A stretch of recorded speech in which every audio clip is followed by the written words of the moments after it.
Kale tubaanirizaako nnyo mwenna abali ku UNN akadde kano kennyini tugguse ne program The Turning Point era nga omugenyi waffe yatuuse dda wataba kitutaataganyizza bingi byogenda okumanya leero era n'okuwulira kakati ky'oba okola tomala budde yita munno ne munno ayite munne obagambe nti Kimbugo Live is live. Welcome aboard.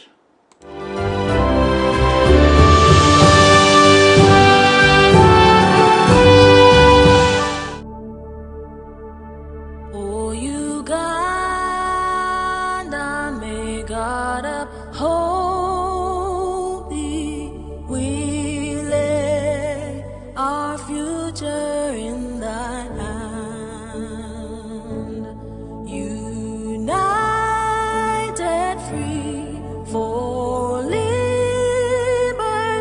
together we'll always stand. Oh, Uganda, the land of freedom, our love and labor we give, and we've neighbors all at our country's calling, peace and friendship.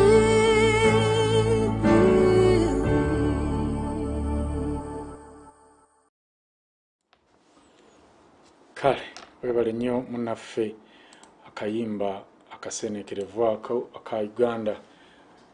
Njagala kakati mbatuuseeko omugenyi waffe ate abalamuseeko n'oluvannyuma tugende mu luyimba lwa Federal State. Professor, tusanyuse nnyo okukulabako nate olunaku olwaleero. Bannayuganda bannange, ndi musanyufu nnyo okubeera nammwe olwaleero era nindiridde okuwulira bye munaayogera.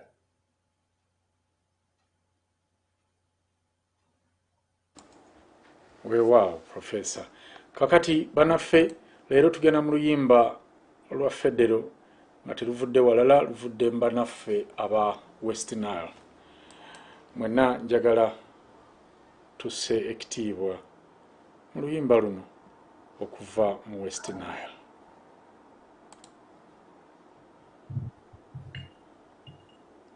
Pakera luria ngomo mwakir mamongo miutin wapagda tweet biberone nam kukulo god kuchirele kuyendezo tinwa yungda tweet bituyuan wot goy mugisa peri karomerie koni kera lur koy kot iwi alurzo karakol wamane pidokish yaju alurzo machon kumakwo kuma bibino wanyi pir wapoy pingomwa wakwai rubanga walek dong piker ober pinaka yakwanyi pir jutela mwaman kujucheke wekwatino tit pirie muchan ukendo vul kudagwara ugoy muzira wapimiedo kumutorokwa wekuchubet pinaka karakelio kumpulonyo de obi mubinga pitki wabiboido pite kwarumwa yaju alurzo machon kumakwo kuma bibino wanyi pir wapoy pingomwa wakwai rubanga walek dong piker ober pinaka.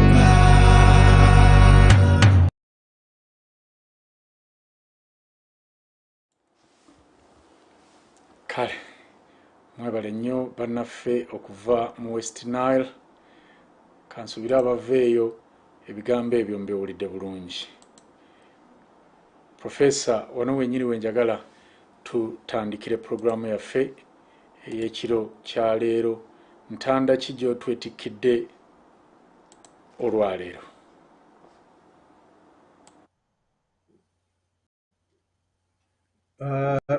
Kakati Kakati mu entanda gye njagala olwaleero tubeere nga tutuuse ku higher level of thinking. Simanyi oba oyagala ngende maaso n'okubyogera oba osookeko nandisabye osseeko akatambi k'olina katujjukiseeko ku bimu bye tuyiseemu.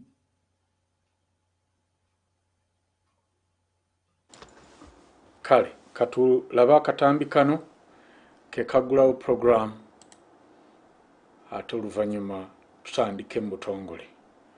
Kaakati gyayo ekitabo kyo n'ekkalaamu kubanga byogenda okuwulira olwaleero n'okutegeera bikulu byetaaga okubaako obaolyawo w'owandiika. Katubirabe.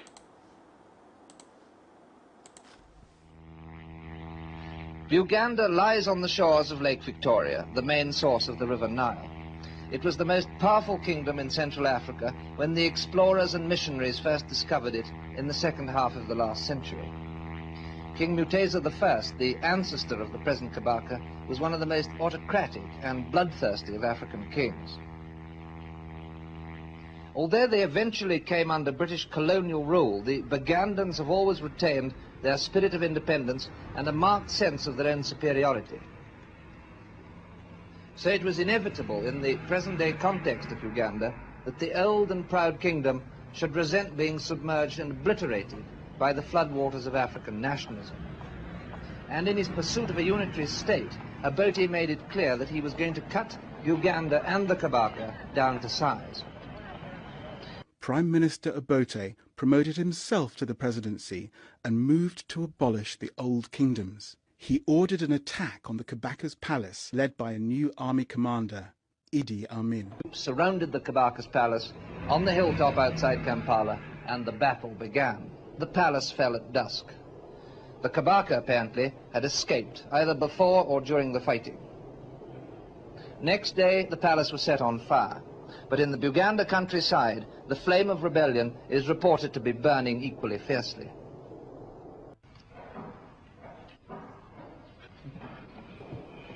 On Friday, Dr. Obote called a press conference.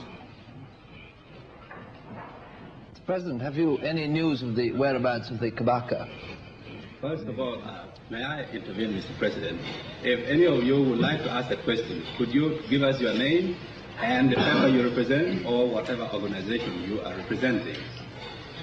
Sandy Gall, Independent Television News, London. Mr. President, have you any news of the whereabouts of the Kabaka? That question, I understand, has been asked already in the press and elsewhere, but I do not know why you should ask me that question now. But the most interesting thing is that the pressmen seem to think that the Kabaka has done nothing wrong. That it's only the government that has done wrong things. The Kabaka requested foreign troops in February without authority. The Kabaka organized a rebellion.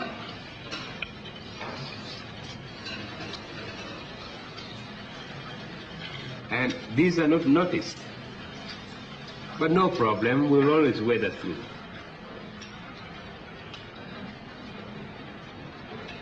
It's been said that you would like to put an end to the Kabaka-ship. Is that so?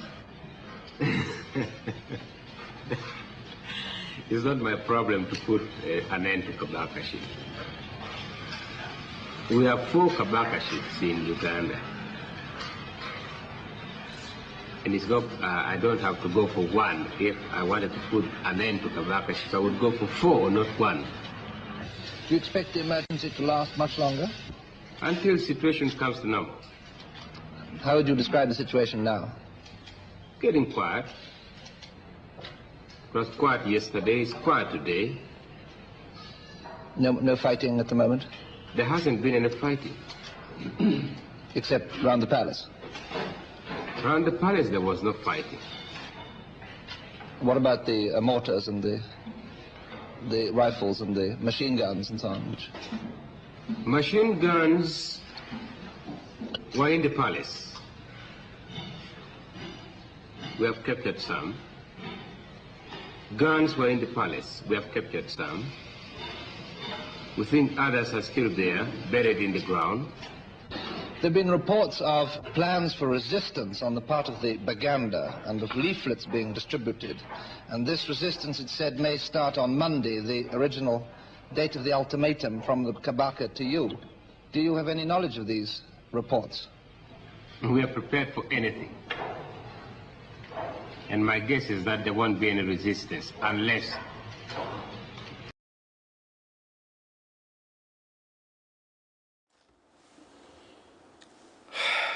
mubiwulidde bw'atyo Obote bwe yatuuza olukiiko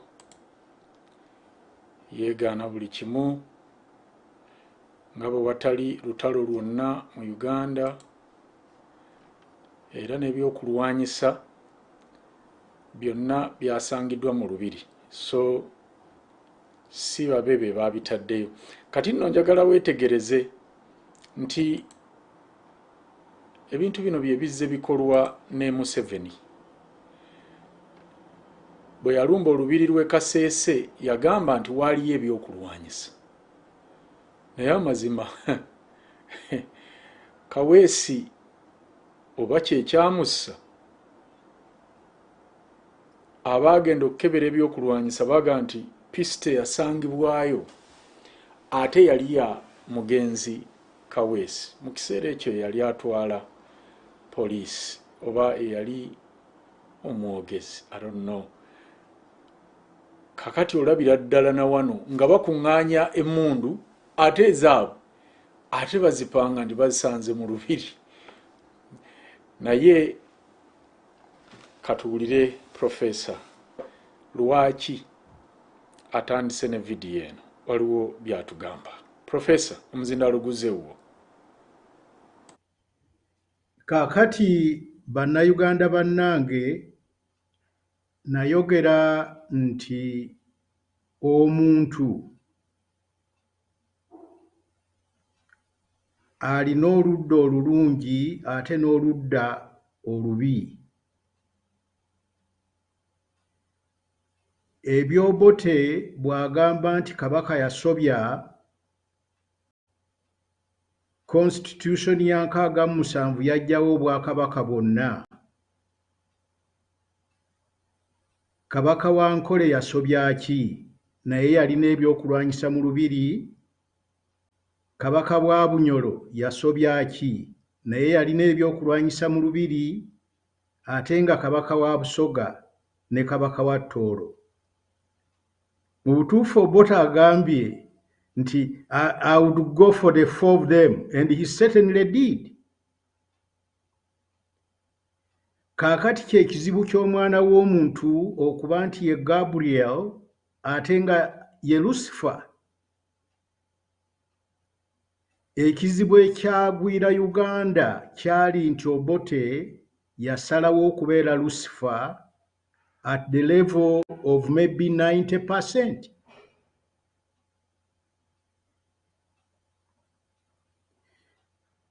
Amawulire mugalaba kyekigenda mu maaso mu Russia. Omukyala eyattiddwa ensi yonna kati ekyogerako. Russia egenda kuwa kifaananyi ki? Russia esobole okukola ekyamaanyi involve destruction of lives and property, nga justification gyawa nti abaatemudde omukyala oyo baavudde mu Ukraine.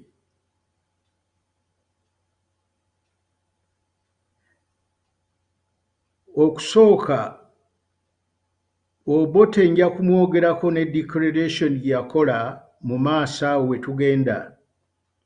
Naye njagala ntandike bwe nti okusooka neebaza Katonda nazaalibwa August 15, 1947, n'olwekyo Augusto 15, a few days back, I became 70 years old.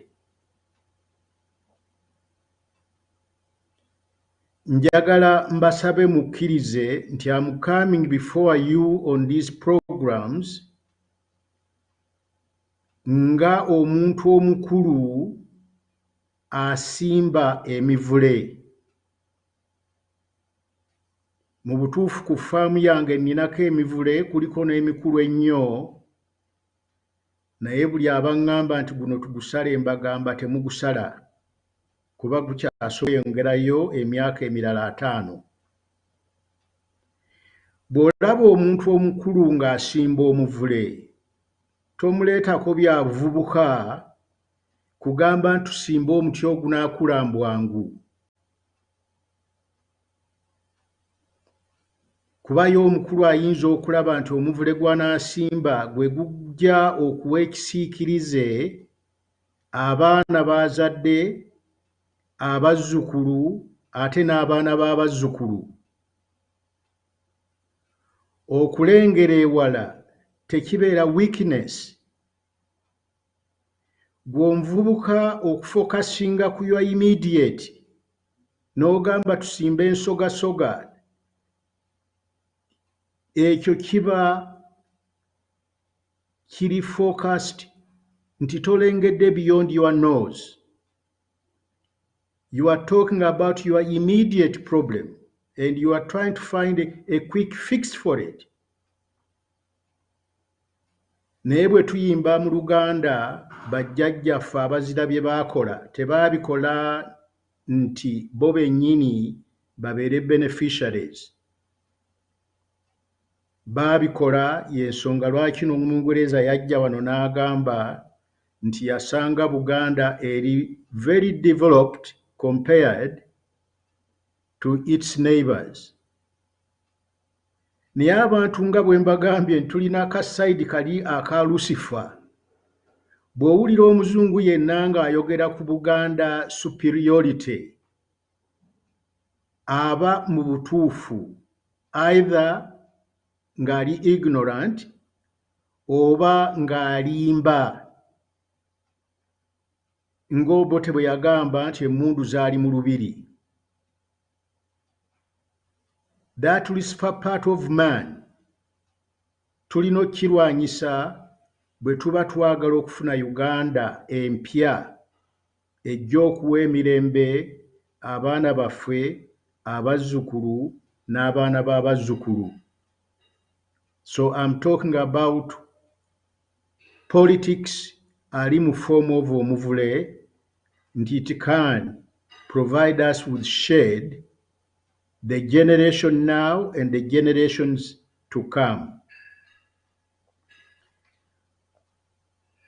Bakulu, tulina omukisa okukola ekyamagezi ennyo ate kiyinza okutuyamba nga bannayuganda ne bannayuganda abanaatuddira mbigere. Mwalaba wano Obote ng'akomawo okuva mu ekizaayo mu Tanzania. Yagamba nti agenda kutandikira bwe yakoma. Kyewuunyisa kuba Obote baamusuula olw'eyakola. N'agenda mu ekizaayo era n'abonaabona nga mmwe bwe munaabona. Ekyewuunyisa bwe yakomawo yagamba ngenda kutandikira we nakoma, era Idi Amin n'amusuula, era Obote n'addayo mu ekizaayo era n'afiira mu ekizaayo. Akantu ke nabagamba aka madness. Madness tetegeeza kukanyuga mayinja okuba abantu abataliiko nsonga lwaki obakuba amayinja. Madness actually destroys even the individual, as Obote destroyed himself. Obuteekuba mu mutima, obutakola apology, no insisting that your way is your way, come what. Obote yagamba n'okugamba nti okufuga Uganda mirembe nga ndi n'Abaganda waakiri nfuge Uganda in hell. To govern in heaven, he chose to govern in hell. And sure enough, ng'Omuganda bw'agamba, he paid for his sins. So Obote comes home. Hero, hero, hero, hero. UPC everywhere. Everybody UPC. And in 1985, he heads to exile again. Si ye yekka, nafuna wano ekizibu bwe nali nkomawo okusomesa wano bwe natuuka e Nairobi nalaba bannayuganda bannange abali mu exile mu Nairobi. Omu ku bo yali omukulu Israel Mayengo, ne tulya ekyekiro ne mubuuza, how come you are in exile? N'ambuulira why he was in exile.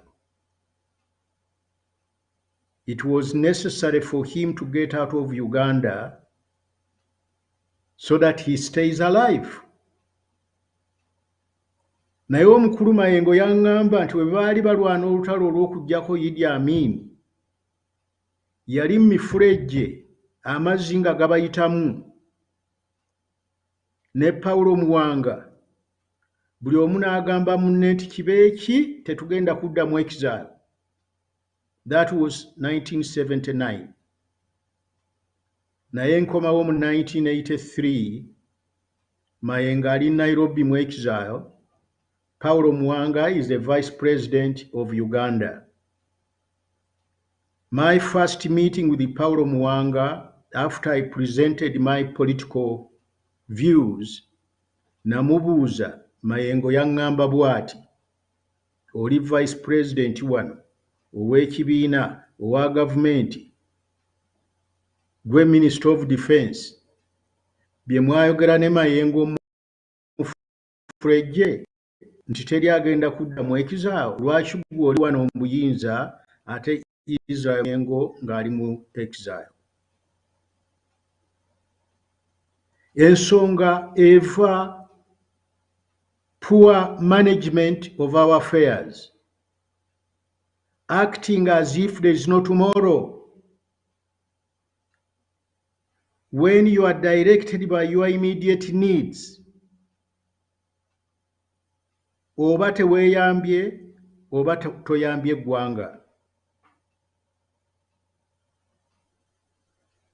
Paulo Muwanga yaŋŋamba nti ebya Israel Mayengo kijja kutwalira obudde obitegeera, naye ojja bitegeera in due course.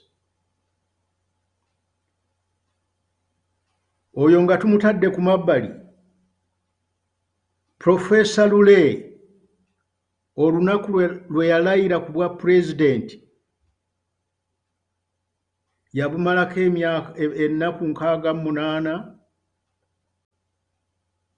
ne yeesanga ng'ali ku nnyonyi nga teyeeyagalidde, n'agenda e Tanzania n'afuuka omusibe. Mu magezi amayitirivu agaalimu ne mukwano gwange Omunyo Jock, Omukalamojja gwe nayogerako, Lule n'asobola okwescapinga Tanzania n'agenda mu exile, era yafiira mu exile. Professor Lule teyalina crimes they yali committing against the people of Uganda or even individuals in Uganda. The poor management of our affairs. So nzija okwogera gye muli kuba abamu oluusi bwe mwogera mpulira pain and I fully appreciate it. Naye oyogera as if your current situation has to drive you to say what you say, to do what you do, bwe mbagamba nti nzize kusimba mivule ntegeeza nti frankly nandyagadde okulaba nga bannayuganda bonna baddembe okudda eka time yonna gye baagala okudda eka naye sandyagadde tubeere mu ebyo bye tubaddemu okomewo nga weewaga okoze kino okoze kiri ate enkyukakyuka nga zijja ate ng'oddayo mu exile. Tulina okutegeka ebintu mu ngeri egamba nti tekyali munnayuganda alina kugenda mu exile unless a fugitive nti yazziza omusango ogw'amaanyi n'asalawo okudduka mu ggwanga. That's a different story. Naye ensi ze twegomba zonna teri bantu bavaayo okugenda mu exile.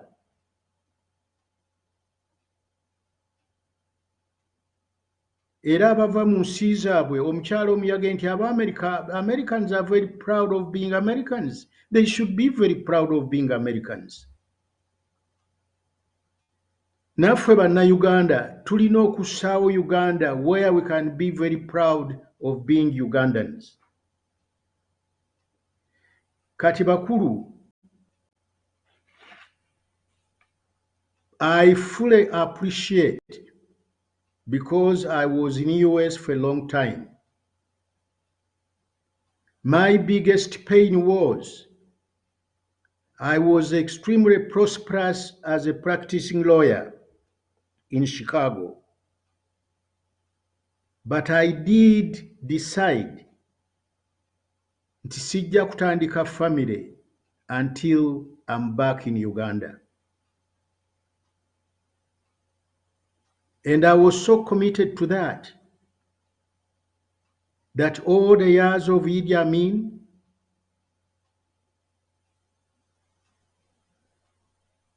I had that painful experience, wanting to be married, wanting to have children, but having them in exile had its package of problems. And I'm very glad that God helped me to think. When I came back to teach law at Makerere University, I got my wife, a Ugandan, and we got our children. And the youngest of my children is now in senior 6 at Gayaza High School. And the daughter, an older daughter, is an advocate of the High Court of Uganda, a graduate of Makerere University, and she studied at Gayaza High School for 6 years. My son is a magistrate. My other son is also an attorney doing his law development center, and so is the other one. It was painful that I had to wait for so long to start my family. On my side here, I have a book of the former president of US, Johnson. Bwe yali ava mu Washington as president of US ng'adda mu Texas, yagamba nti I'm so happy. I'm going back to where I get sick and the people know that I'm sick, and where when I die, friends would come to say farewell to me. Lyndon Johnson was president of US, but see the feeling in his heart. I want to be where it's home, where people can know that I'm sick and where people can come for my funeral. So it's not a question of whether you are doing well or doing very badly.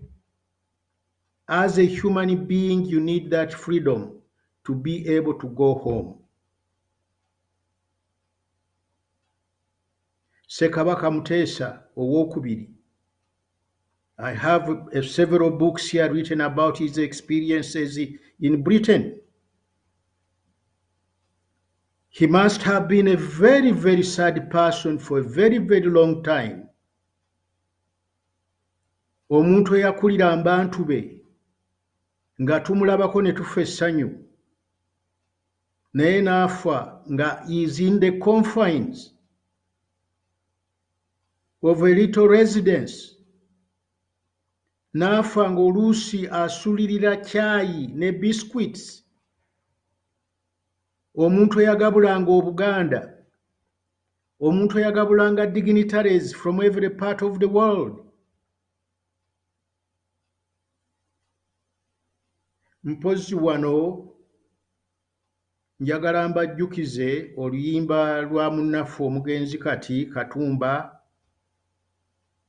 eyagamba nti oluusi olowooza nti Katonda akwerabidde kuba oli mwavu tosobola kugula pair of shoes. Tinaye oyinza okulowooza bw'otyo okutuusa lw'olaba ate omulema atalina bigere ng'okumuvinga from one place to another alina kutambulira ku bikugunyo bye. So the situation of being in exile is extremely painful. God has not forgotten you. But when we come back together in Uganda, we want to make sure that we are building a new Uganda where people have to forget about going into exile. Your return is not for an individual. Your return, like I returned, why should I have children and also my children go into exile? So the political turmoil, the selfishness, the Lucifer part of Ugandans, our responsibility is to promote goodness. Our responsibility is to build godliness so that we can treat human beings as human beings, so that we can have a society. There are always problems in any society, but not to continue with the problems that have forced our people to go into exile.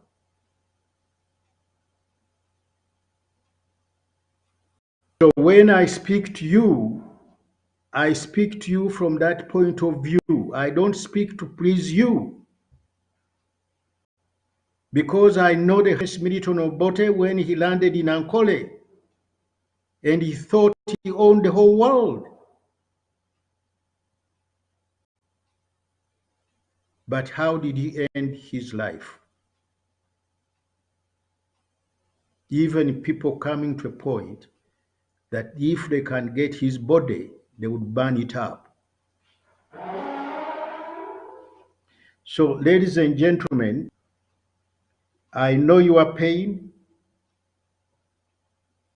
I know that you can sometimes be quite impatient,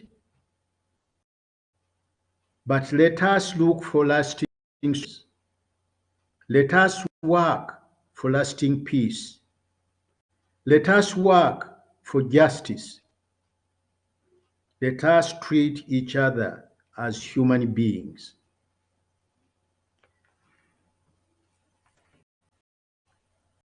Ebyo Obote mubirabye. Obote bwe yakuba yeewaana era nga bw'omulabye arrogant. He doesn't care whether Mutesa is dead or alive. It made no sense to Obote because he wanted power, which is demonstrated by the way he treated other kings in Uganda.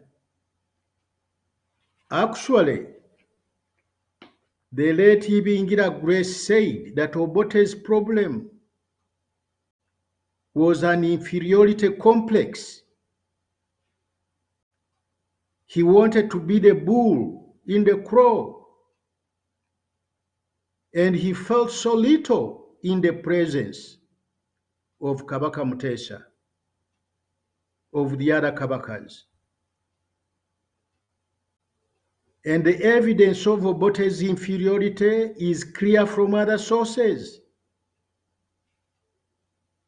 When Obote had to work with another political party, the best choice he was told was to work with a party that was being led by the late Apollo Kironde, our first ambassador to United Nations, one of the very first lawyers that Uganda ever produced, and because of Obote's inferiority, he could not get any closer to Apollo Kironde because Apollo Kironde had qualities, education, background that made Milton Obote very inferior. The inferiority complex when it comes of calling Baganda proud themselves. If I use a pit latrine, and that's part of my culture, and you defecate in the bush, am I supposed to lower my way of life and start defecating in the bush? And that's what Obote made, reducing Uganda to size. Can you imagine anybody in his right mind suggesting that a part of the population that is not defecating in the bush should defecate in the bush in the name of equality? Obote, was it not his terrible inferiority complex, would have known that if people in Uganda use pit latrines, they don't have the problems of waterborne diseases. And therefore money that could have been used for diarrhea and other things in Uganda would remain available to the government to assist where the bone diseases are a very serious problem. But when you are blinded by inferiority complex, etc., you become the worst Lucifer for society. The people of northern Uganda have suffered deeply because of what Obote did.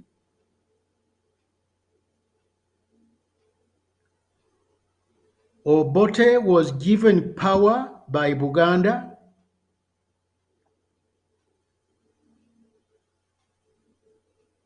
but because of the inferiority complex he felt, he had off the hand that fed him. So bakulu, njagala kwogera kusimba mivule. Milton Obote bye yayogera nga ajjako gavumenti ya Buganda, yagamba bw'ati era mu kwotinga nga bwe baamulikodinga mu Uganda August of February 23, 1966, page 1. Obote yagamba, I quote, this was February 22nd, 1966. Amaze okuwamba ekibiina kye programming eby'okugyawo Buganda n'Obwakabaka bwa Buganda. Yagamba, in the interest of national stability and public security and tranquility, I have today, the 22nd day of February 1966, taken over all powers of the government of Uganda. I shall henceforth be advised by a council whose members I shall name later. I have taken this course independently because of my understanding of the wishes of the people of this country for peace, order, and prosperity.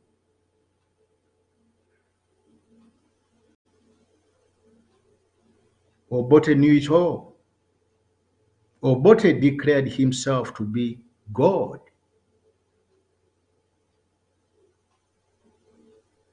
Actually, he was not God. The Lucifer in him had totally taken control of Milton Obote. Mwalaba system gye nabalaga eya Kabaka Tasobya. Obuyinza nga buva wansi. Channels ennya, abambejja n'abalangira ne bayisa ebirowoozo byabwe ne babituusa eri Kabaka. The political wing, olukiiko lwa Buganda at the time of our independence olwali lulondebwa Abaganda, one man one vote, nalwo nga lujja ebirowoozo okuva mu byalo ne byambuka mu Luka, Gombolola, Masaza. Ab'amasaza baali bammemba ba lukiiko lwa Buganda.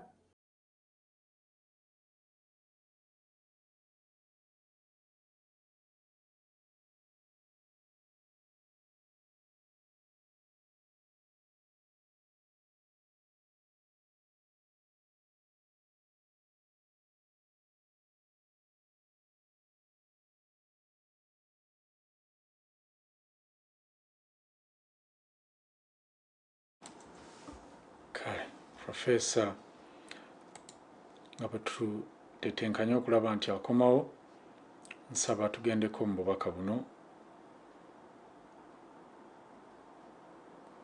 Technical team bweraba ki ekituuseewo. Okyali ku UNN, the Truth Command Center. Show nzibu ya kulaba bw'obanga naddala oli munafumu. Olaba naffe abagumu tunafuye. You can imagine the feelings. Naye tugume tuwulire tumaleko. Osanga tetugenda kusigala kyekimu nga bwe tubadde. Tovaawo, nkomawo.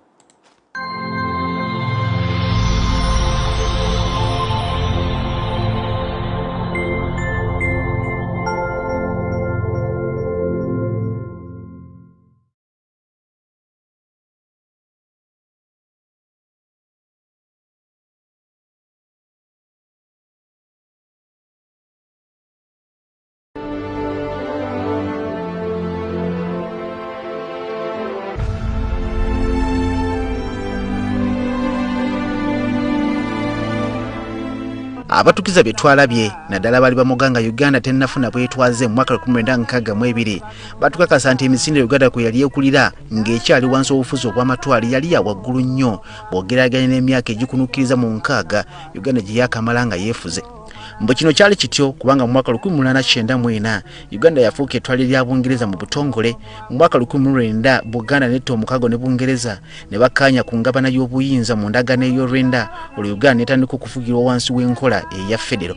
Kyokka enfugigano yadibizibwa mu mwaka 1966 Kawenkene Obote ng'amaze okwezza obuyinza okuva ku Ssekabaka Muteesa n'aleeta ekyamanyi bw'ennyo nga Pigeon Hole Constitution. eyawera enfuga eya federo obuyinza bwonna n'abwezza anti abagenyi makondwe agamu ge gasigulira gannaago. Okuva olwo Buganda tetanga ku bigere mu kubanja enkola eno newankubadde nga bangi naddala bataaliwo ko n'abalina ebigendererwa byabwe okusaba kuno okutaputabulala anti nga bwekimanyi nti abakopi mayenje ge bagamba nti gagowa walime. Leero kantwala omukisa guno okujjukiza engeri enfuga eno bwe yafaanananga. Ekisookera ddala enfuga eno terina kakwate konna ku mawanga, amadiini, tekwatagana na bwannannyini ku ttakako n'ebirala. Wansi w'enkola eno omulamu omukulu kuba kugabana buyinza wakati wa gavumenti enkulu bagiyite gavumenti eya wakati ne gavumenti ez'ebitundu. Ng'abafuzi b'amatwale bakyatufuga, Uganda yali egabanyiziddwa mu bitundu gamba nga West Nile, Acholi, Karamoja, Sebei, Lango, Bunyoro, Buganda, Busoga, Bugisu, Bukedi, Toro, Ankole nga kugasi ne Kigezi. Mu bbanga lino lyonna gavumenti y'abazungu ye yalina obuvunaanyizibwa ku bintu eby'enkizo gamba ng'ebyokwerinda, obutuuze, citizenship, enkolagana ya Uganda ko n'amawanga amalala, ebyempuliziganya, telecommunication, amasannyalaze, enguudo ennene ziyite highways, enguudo z'eggaali y'omukka, ebisaawe by'ennyonyi, ebyobugagga eby'omu ttaka nga kugasi n'ebirala bingi nnyo ebigaziza awamu abantu. Kati zo gavumenti ez'ebitundu katugambe eya Buganda eyamanyi Kenya nga gavumenti ey'emmengo yavunaanyizibwanga ku bintu gamba nga amasomero, amalwaliro, okuteekawo gavumenti ez'ebitundu local governments ng'amagombolola, okuteekateeka obwannannyini ku ttaka eritali lya gavumenti, okusoloza omusolo gw'ebitundu gamba ng'ogw'obutale nga kugase n'ebirala. Buli ggwanga katugambe Bunyoro yali yeekoleranga ku nsonga zaayo okusinza ku bantu abalimu bwe balinga bakkanyiza ne gavumenti yaabwe, kyokka nga bonna bawuliziganya era nga bawulizira gavumenti eya wakati eyali esumbibwa gavana eyasindikibwanga obutereevu okuva e Bungereza. Buli ggwanga yakkirizibwanga okusigala nga likuuma ko n'okutatira ebyobuwangwa byalyo ko n'okuwulira emisango egimu naddala egitali gya naggomola. Eri ebitundu ebitalina mawanga ko n'abakulembeze nga bwe kiri mu Buganda, Busoga ko n'ewalala, gavumenti enkuumi yabawabula okwekola mu disitulikiti ennene ng'era nga bafubanga okulaba nga abantu abafaanaganya obuwangwa bonna bagula mu disitulikiti emu olwo ne bakkiriziganya okwesalirawo ku ngeri entuufu gye baagala okukulemberwamu. Enkulaakulana yabanga nnyangu nnyo nga Kabaka oba Omukama kyangu nnyo okulagira abantu balime ppamba oba emmere eriibwa ne bakikolera ddala watali wadde okwemulugunya. Ebyafaayo bitali byakuwamma biraga nti wakati w'omwaka 1945 ne 1967 Uganda yalina ebyenfuna ebyogerwako ng'ebikyasinze okuddukira ku misinde egya waggulu ddala egitaddamu kubaawo mu byafaayo bya Uganda na kaakano. Enguudo zonna naddala empanvu ziyita highways kumpi zonna zazimbibwa mu biseera bya federo. Singa wetegereza ebyafaayo wakati w'omwaka 1905 ne 1906 ebyenfuna bya Uganda byali bivuganya ku mutendera gwa nsi yonna era nga biri waggulu nnyo okukira ku mawanga gamba nga Singapore, Malaysia, South Korea ne Taiwan. Wano mu Uganda ebyenfuna bya Uganda byali bisingira ddala ku bya Kenya ko ne Tanzania so nga ku mutendera gw'ensi yonna byali bisinga ebya Switzerland. Kyokka nga bwe bagamba nti akendera okubawomeseza amazzi wekaatikira mu mwaka 1966 Kawenkene Obote yalumbagana olubiri lwa Ssekabaka Muteesa Emmengo n'awamba obuyinza eyali Ssaabaminisita ne yeerangirira nga President. Bangi balowooza nti kino kyali kirina kukosa Buganda yokka kyokka ne gavumenti ez'ebitundu wano we zaakoma eyali kyabazinga Henry Wakomoloki mu kaseera ako yakwatibwa n'asibwa. Muteesa yaddukira Bulaaya, abakulembeze ba Bunyoro ne Tolo baabuna emiwabo era wano enkulaakulana wetandikira okudobonkana. Omugobezi w'ebyafaayo toyinza kumumatiza nti wano si we watandikira okuzingama kwa Uganda mu byenfuna okugwa mu byenjigiriza olw'amasomero okutwalibwa gavumenti eya wakati. Enkulaakulana yatandika okwesulika anti abatuuze nga tebakyekolera ku nsonga zaabwe, obuyinza batandika okufuuka obwakirwanire ekitaaliwo kale tekyewuunyisa ne kasigansigo yennyini Obote mu mwaka 1971 musajja wa Amini yamwefulira n'amuwamba. Ebyalero byebyo kyokka manyi nti okyalina ebibuuzo bingi bye wandyagadde okubuuza ku nfuga eno eya federo. Okugeza Buganda bwefuna federo kitegeeza kuba batali Baganda bonna, kitegeeza Buganda kati ebyefuuse eggwanga eryetongodde, kitegeeza ettaka lyonna lifuuka lya Kabaka ko n'ebirala bingi. Okwewala okuleka ng'okyawankawanga ku budde bwe bumu mu ssaawa ze zimu ku TV y'emu Sabbiiti ejja nja kudda tumerengula ebibuuzo bino enfuga eya federo tandika okugiwagira oba okugiwakanya nga kyogerako kitegeera. Bulijjo weekumire mu kumanya. Nze Samuel Sebuliba.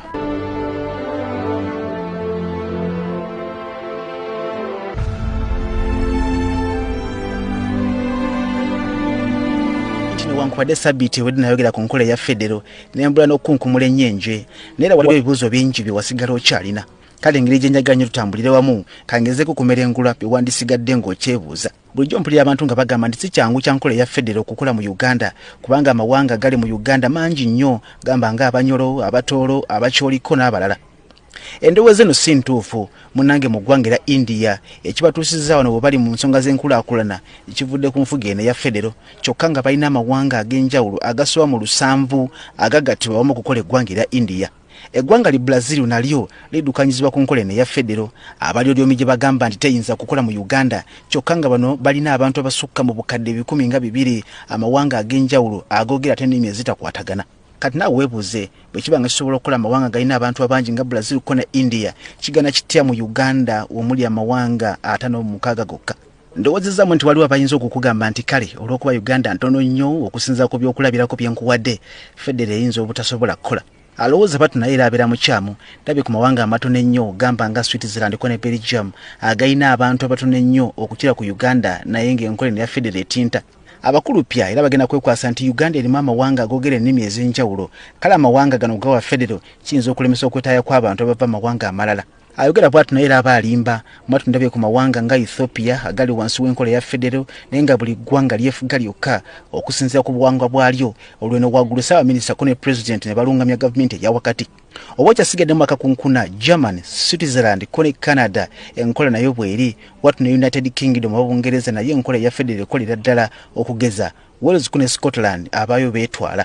Kansubira nti okimanyi bulungi nnyo nti ekikosa ow'e Kampala tekikosa ow'e Kasese so nga tekinyiga ow'Ejjinja kizibu nnyo okubanga kikosa atudde eggulu oba ebusiya. Kati ndowooza olaba nti singa buli kitundu abakulembeze abakirimu babe boolukusa olutuula ne bakola ku nsonga zaabwe gavumenti eya wakati neekola ku bisigadde eby'amaanyi tewali nsonga lwaki wandibaddewo omuntu afuguma. Mu nteekateeka eno omusolo ogukuŋŋaanyizibwa gugabanyizibwa wakati wa gavumenti ey'ekitundu ekyo nga kugasa ne gavumenti eya wakati nga kugasa n'ebitundu ebirala ebikyakobedde mu nkulaakulana okugeza. Ku musolo guno ebitundu 3 ku buli 10 bigenda ku nkulaakulana y'ekitundu mu gusoloozeddwa katugeze wano mu Buganda ebitundu 3 ku buli 10 bigendera gavumenti eya wakati ekole ku nsonga z'enguudo ebyokwerinda ko n'ebirala ebitundu ebisigadde wana ku buli 10 ne biweebwayo okugattibwa ku nsimbi eziyambako ebitundu ebikyali mabega mu nkulaakulana mu nsawo emanyiddwa nga Equalization Grant Fund. Kale awo abakayana mbasi bategeera katamu bagamba nti enfuga eno eyinza okuleetawo okusosola mu mawanga anti buli ggwanga libalizzemu okwefuga. Naye kino era si bwe kiri enkola eno ewa omukisa ekitundu okusoosowaza obuwangwa bwakyo eri abantu b'eggwanga eryo kyokka nga tekitegeeza nti abatali mu buwangwa obwo tebakkirizibwa nabo kwetaaya. Nga bwe kimanyiddwa nti amawanga nga Saudi Arabia obuyisiraamu y'eddiini enkulu kyokka kino tekitegeeza nti abakkiriza mu Kristo ate bo tebaliiyo. Kimanyiddwa nti gavumenti ya Buganda mu mwaka 1993 yatandika amasomero gamba nga Lubiri Secondary School eriri mu Lubiri mwennyini kyokka essomero lino lisomesa buli mwana n'abatali Baganda abatali kusosola we twogerera ebitundu 3 ku 10 ku baana abali mu ssomero lino si Baganda ate tewali ayinza bagambako. Ettaka lya Kabaka eridukanyizibwa Buganda Land Board lize ligabwako lize eri abantu basekinoomu we gwakonera omwaka 1993 nga ku ttaka lya Kabaka eriri mu Kampala mukka abalirinako lize entongole ebitundu 4 ku 10 si Baganda kyokka nga lize erina mulondo era nga ne Kabaka musanyufu nnyo olw'okubaawo kwabwe. Abaaliwo Kabaka nga tannakomawo mu mwaka 1993 waliwo obusajja obwagamba nga abantu nti Kabaka bw'akomawo Kampala ajja kuba agaanye buli muntu ajja kukakibwanga okufukamirira Kabaka kyokka bukyanga akomawo bino byonna ebyali byogerwako mpawo yali abirabyeko. Kyokera kigwana kimanyike nti Buganda ne bwegenda mu nkola eya federo ssemateeka wa buli munnayuganda eddembe olw'okwetaaya okugula oba okutunda buli kyaba ayagadde mu kitundu kyaba asiimye era kino tekiyinza kukyukamu. Kino kitegeeza nti noba toli Muganda ng'olina ettaka mu Buganda oba e Kampala mpawo alina wadde ettondo ly'obuyinza obukugoba oba okukugaana okugula ploti kino ssemateeka yakikolako dda so nga era bwe kyali ne mu myaka egy'enkaaga era abatali Baganda baagula nnyo wano mu Buganda nakati mwebali tuli nabo. Waliwo bentera okuwulira nga bagamba nti olw'okuba mu Buganda enkulaakulana mwe yeetoolooledde kyeva eyagala ennyo federo mbu yeetongole nti era senga egifuna ejja kukira ku bitundu ebirala ebiri ku nkalajje. Naye munnange si bwe kiri wansi w'enfuga eno eya federo nze gye mmanyi ebitundu ebirina ennyo kibikakatako okuwaayo eri ebitundu ebikyali emabega okusobola okuleetawo enkulaakulana ey'ekyenkanyi kiyite balanced development. Kati ekyebuuzibwa bo bannayuganda enkola eno eya federo bagyettanira okuddamu kuli nti ye kubanga Modoki Constitutional Commission bannayuganda ebitundu 65 ku buli 10 basiima enkola eno ate wano mu Buganda kyasukka abantu ebitundu 97 ku buli 10 bakkiriza nti yeegwana okumalawo okubonaabona kwonna. Ensonga kiti byateekebwa mu nkola ate nga kwali kusiima kwa bannayuganda bonna awo nange simanyi. Omulimu gw'okunnyonnyola enfuga eno munene ddala naye kansuubire nkoze ekyensobola ebisigadde mu bubuuzo bw'ekitiibwa Daudi Mpanga yankira okubitegeera. Omanyi bagamba nti kiri bedda mmese ya ku mutala bulijjo weekumire mu kumanya nze Samuel Sebuliba.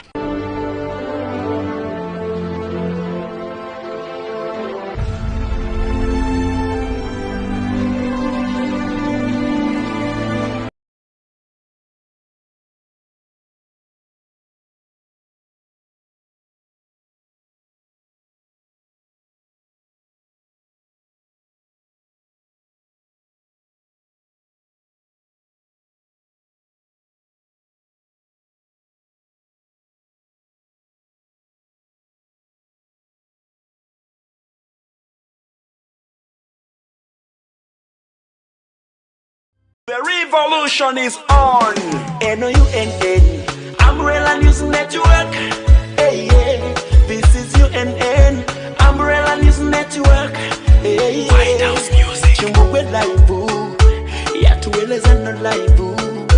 Tumuulila fe live, tumubela ko fe live. Suna nange mbako live, kuchimbuwe live, antiampa vibe. Njagala kubuusa kw'abadde takimanyi, Chimbugwe live ye mumanyi mubamanyi, yatubuusa gye tubadde tetumanyi, alina bwino mungi ku UNN.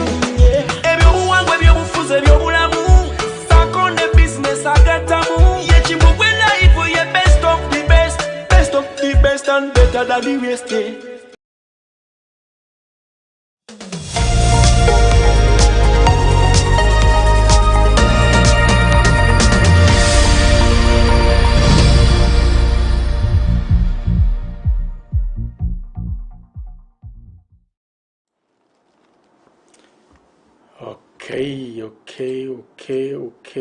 Okay. Tubakulisaayo mukuwumulako okwobuwaze, naye technical team ekyalwanagana n'ebyuma. Professor tetumufuna.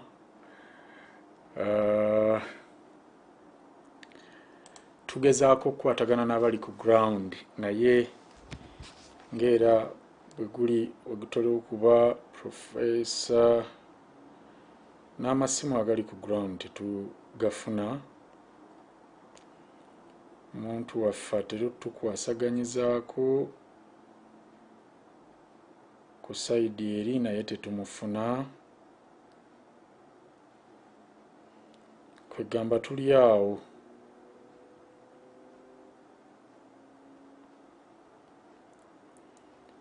Naye tukola ekisoboka okulaba nga Professor akomawo atumalireyo ebigambo bino, kubanga twetaaga okubiwulira, twetaaga okubimanya, twetaaga okubitegeera. Kuba abadde kyajja atuuke oba kyajja atandike okutuuka we twabadde tumwetaaga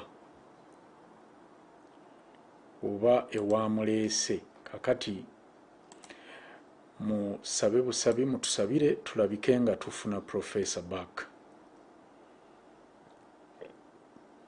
Tetumanyi lwaki bagufudde omuze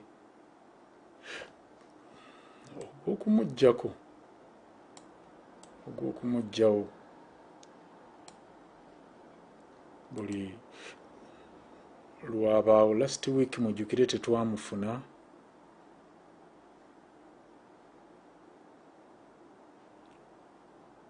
Kaakati tubadde tugezaako okugattawo tulabe nga tufuna bye twasubwa last week,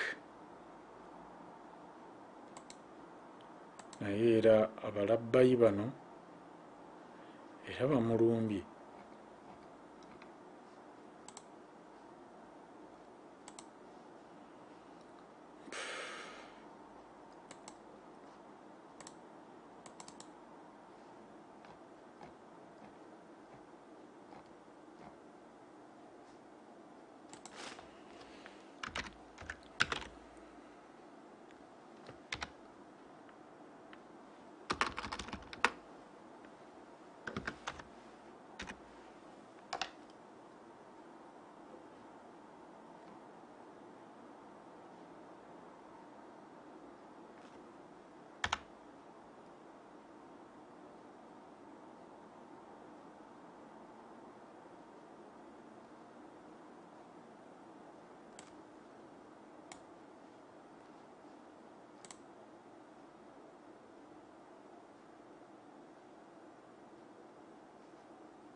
Okay.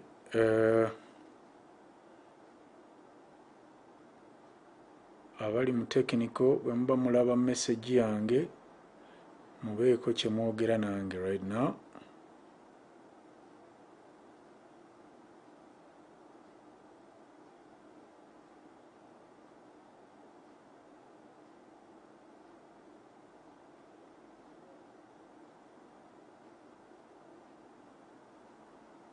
Mubeeko kye mwogera nange right now.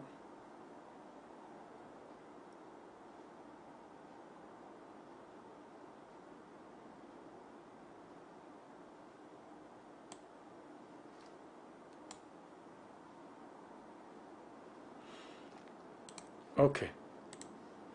Kale, katukole mbwetti katono. Era wendi nkomawo na bino bikulu.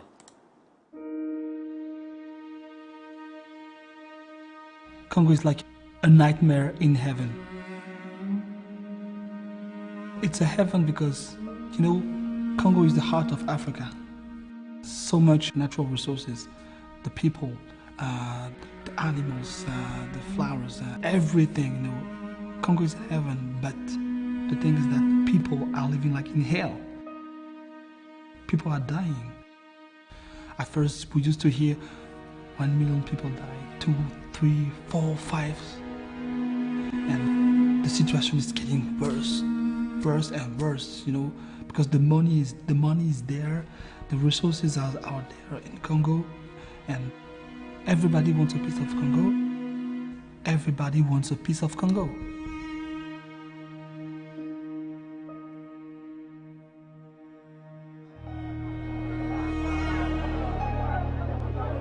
Why are people living hand to mouth in one of the most mineral-rich countries in the world? The Congo produces more than $1 billion of gold alone each year. And the cobalt and the tin and the copper and the tungsten, all of that we're benefiting from, but yet we're silent. When people invade your country, they rape your women, they rape the kids, they morally control your mind. There's a pattern to genocide. You can see it coming. I mean, it's like a hurricane. Are we going to have to wait for 20 more years before somebody does something to stop this Holocaust?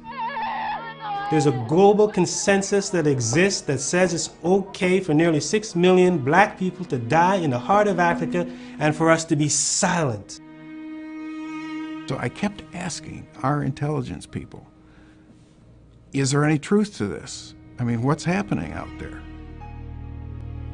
I don't think policymakers could claim that they didn't know. There's something wrong. There's something wrong with us in terms of the way we think about Africa. The story of Congo is often overlooked for its complexity. It's a story where boundaries are porous and national identities mean little. Militant groups with ever-changing acronyms are not who they claim to be, and neighbors loot and murder while they are praised by the international community. But the death toll is now surpassing that of the Holocaust, in part because of the way the United States is involved in Central Africa. Now facing a critical juncture in their history, the Congolese people need us to change the way we're involved so that they can have the space to start rebuilding their country.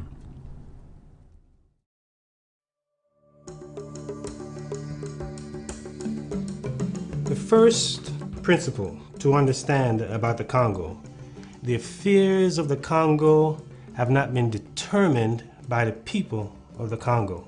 The national boundaries were formed at the Berlin Conference in 1885 when Congo was given to King Leopold II of Belgium as his own personal property. He owned it for 23 years, and during that time made a huge fortune off the territory, estimated at well over $1 billion in today's American dollars, primarily from turning people into forced laborers to gather ivory and then even more so wild rubber. As the Belgians were pursuing ivory and rubber, though, they discovered lots of gold deposits, diamonds, copper, cobalt, and many other minerals. So, since 1885, Congo has been caught in the midst of a geostrategic battle, primarily for her natural resources. Part of its ongoing conflict has been the desire by different armed groups and neighboring countries to benefit, to get rich, to make money from those particular minerals. These resources that are found in the Congo are vital to major industries in the West, whether we're talking about the automotive industry, aerospace industry, technology industry, the electronics industry, even the jewelry industry. These minerals exist in great profusion throughout the Democratic Republic of Congo, especially in its eastern part. And this is the largest territory on earth which really doesn't have a functioning government. People can say anything, but the Congo is still a police state. There is no freedom of the press. You hear people being killed. The army is not an army. You know, this is a bunch of people who are indisciplined, who still roam the streets. But all this 125 years must be taken into consideration to fully understand why Congo is in a weakened state today. If we look from 1885 to 1908, we're talking about personal rule, enslavement. From 1908 to 1960, colonialism, Congo under colonial rule. Congo finally elects its leader in 1960, and in 61 was assassinated. So we have assassination. Then a dictator was put over the people for another 3 decades. So now we have dictatorship. Then an invasion was backed from outside with Rwanda and Uganda in 1996 that Congolese people suffer from to this day. So we have 125 years of this. Now what that does is it destroys and eviscerates the Congolese institutions. And when you have great wealth, no government, it's an open invitation, and it's been a sort of a free-for-all war as rival warlords surrounding African countries like Rwanda and Uganda in the east have just gone in there and helped themselves to this enormous natural wealth. Since 1996, the conflict in Congo has claimed the lives of an estimated 6 million people. Today, neighboring governments continue plundering by using proxy forces to displace entire communities for access to the land.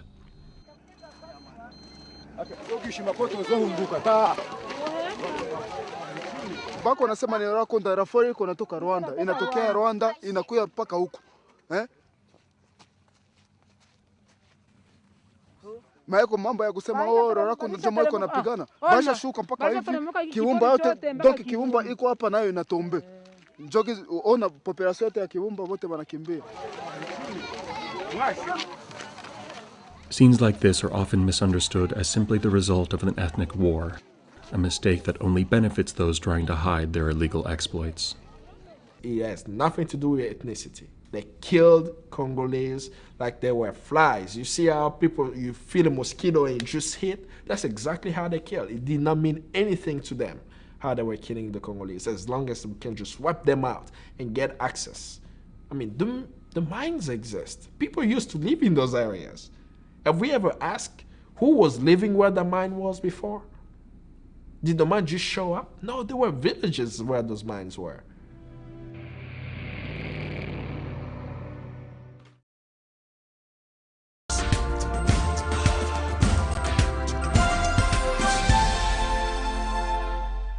We have 4,900 factories. We've drastically improved. The number of factories we're speaking about, almost 99%. and these are correct statistics. The environment for investment here in Uganda is one of the best on the continent. We need to encourage more investors to come in. It is helping us nothing. Had been built to target the local market. The challenge is not for the owners of the factory, the challenge is ours. The government to be exempted us from these taxes. We trust every foreigner who comes here. Those are hiccups that once in a while we face. President is captured. These are the activities that dominate the environment at the city abattoir in the heart of Kampala. Semugara Francis has plied his trade here for over 3 decades. On a daily basis, we slaughter between 100 to 150 cows. But on big days like Eid and Christmas, we can slaughter 300 cows. Despite employing over 5,000 people who use rudimentary methods, little has been done towards value addition. The president has in the recent times focused on industrializing the country to help people like Semogera get extra money and to create more employment opportunities. This is the fourth one now, in 1 week. And we're going to open more and more and more. In the same spirit, in 2016, he commissioned the Egypt-Uganda Food Security Company in Bombo, about 30 kilometers from the central business district. So I want to salute the investor for linking us with the international market. And I explained to them the potential. It's not just the meat, it is also the leather and the meat byproduct. The NBS Investigates team heads to this factory to track the progress of what was supposed to employ over 1,000 people. Locals in this area are frustrated with Egypt-Uganda Food Security Company. Now, the visibly irritated Reverend Henry Panyako is the vice chairman of Nkondo village that hosts the company. what I would have wanted is them to fulfill what they promised. Because they promised us, they are bringing that company, and that company was targeted to help the people in the community around. But just now, as I'm saying, it is helping us nothing. It is helping us nothing. I would want them to open up. His frustration is shared by other members of the community. Museveni gave them land for cattle grazing, but they don't have even an acre. Cattle is dying. The land the president gave them belongs to individuals, and the other land is for the forest reserve. We request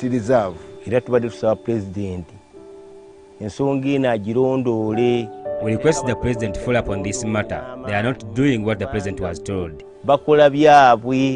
These frustrations point us to a new investigation angle and brings to question why a place that would ordinarily be accessible is a no-go area for the locals.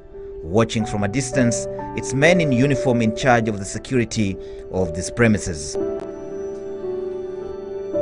Inside the premises, a floral compound with no sign of industrial life can easily pass for a residence.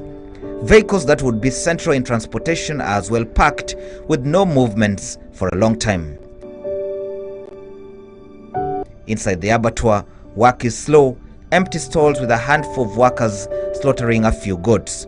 For a company that is supposed to employ over 1,000 people and be the biggest abattoir on the continent, this is what it has to show in terms of volume of activity and number of employees currently engaged. This leaves us with a number of questions. How does an investor fly in from Egypt, is verified by the relevant authorities, given free government land, and ends up in this situation? In probing the state of this company, we engage one of the employees who prefers to stay anonymous, and we have to meet him under the cover of darkness. From an insider's perspective, the picture is worrying. The company is supposed to be slaughtering cattle, slaughter of animals, goats and sheep, and doing exportation, but currently the company is not under operation for reasons that are not given to the employees. They only end within the management.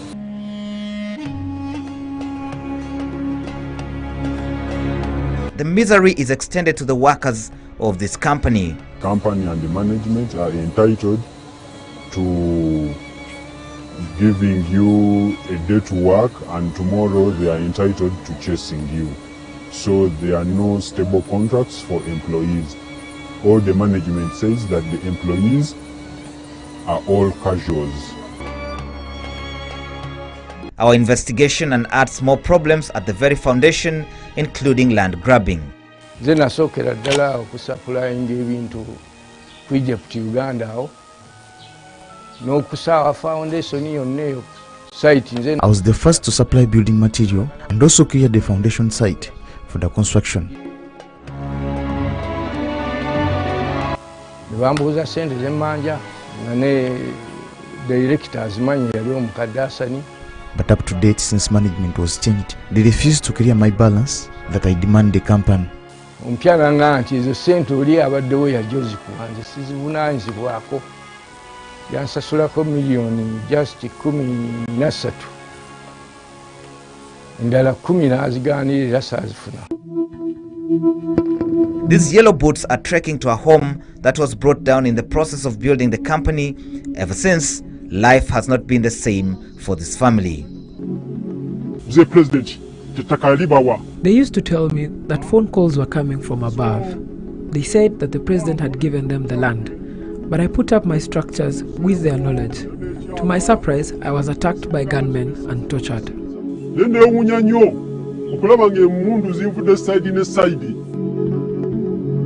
These concerns have since found their ways into the relevant offices tasked with addressing the concerns of investors. Those are hiccups that once in a while we face. Not all investments that are put here succeed, but what we know, almost 99% of the people who have been investing have really succeeded. How did it expect to succeed by just coming and set up in Bombo and then expect Ugandans who have animals to go and take them to Bombo, they pay them some money and they slaughter them? That's one isolated case where an investor comes in because of the, again, raw materials not being in time, he gets a problem. There is no factory in this world which can pay a better farm gate price than the open market. Usually factories are buying at prices which are slightly lower than the market price. So you must lock in suppliers by giving them other incentives. For example, economies of scale, that you are going to buy in large quantities, and then at the end of the day they will get more sales revenue and both of you benefit. But now there is no like that, such a partnership with the farmers, livestock farmers, who are going to supply it. Prospective beneficiaries say they have no confidence from the word go about the intentions of this particular investor. They started asserting that the meat here in Uganda contains formalin. All those propaganda were propagated by them in order to see that we lose the market. But I think that factory had been built to target the local market, not for export. If it was for export, Uganda has got around 16.5 million heads of cattle. They cannot fail to get animals which they can export outside. I think our over-obsession with the foreign direct investment has not helped us to structure very well how we are going to integrate these investments into our economy. So we are so open that anyone can come and take advantage of us. But if you look at the number of factories that have come up, we have 4,900 factories. So the growth rate of factories and manufacturing sector current, it's massive. Speculators especially, we are the ones we have attracted at the end of the day. There are a few which have been successful, but most of the investments we have gotten, because we haven't done due diligence on them, there is no procedural kind of arrangement through which you can appraise these investments. First of all, their capacity to transfer capital here, to transfer technology here, and also the fact that they are viable economically. They may be viable financially when you look at the books, but economic viability goes beyond just the balance sheet. We think compared to the region and everywhere, the environment for investment here in Uganda is one of the best on the continent. A number of grave allegations continue to be thrown at this investor that many had looked at as a ray of hope. After a number of engagements, the company's management finally grants us an interview and a guided tour of the facility.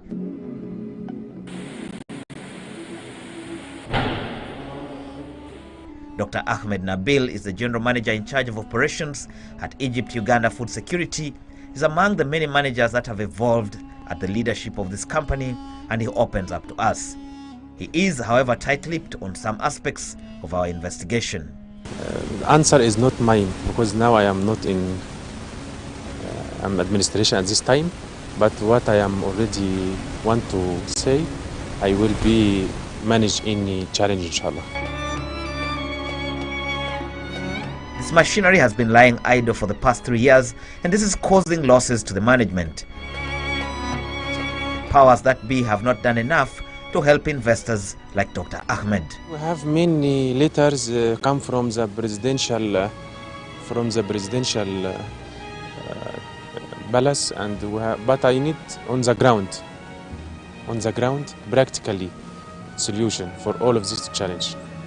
We put these frustrations to the State Minister of Finance for Investment and Privatization, and she seems far away from the reality on the ground. Drastically improved.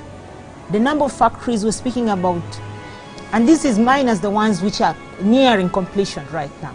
And then we're talking about over 9,000 plus, even 25,000 jobs. The president read all this in his speech. And these are correct statistics. Egypt-Uganda Food Security Company is a state-of-the-art facility that has a capacity of exporting close to 50 tons of beef monthly.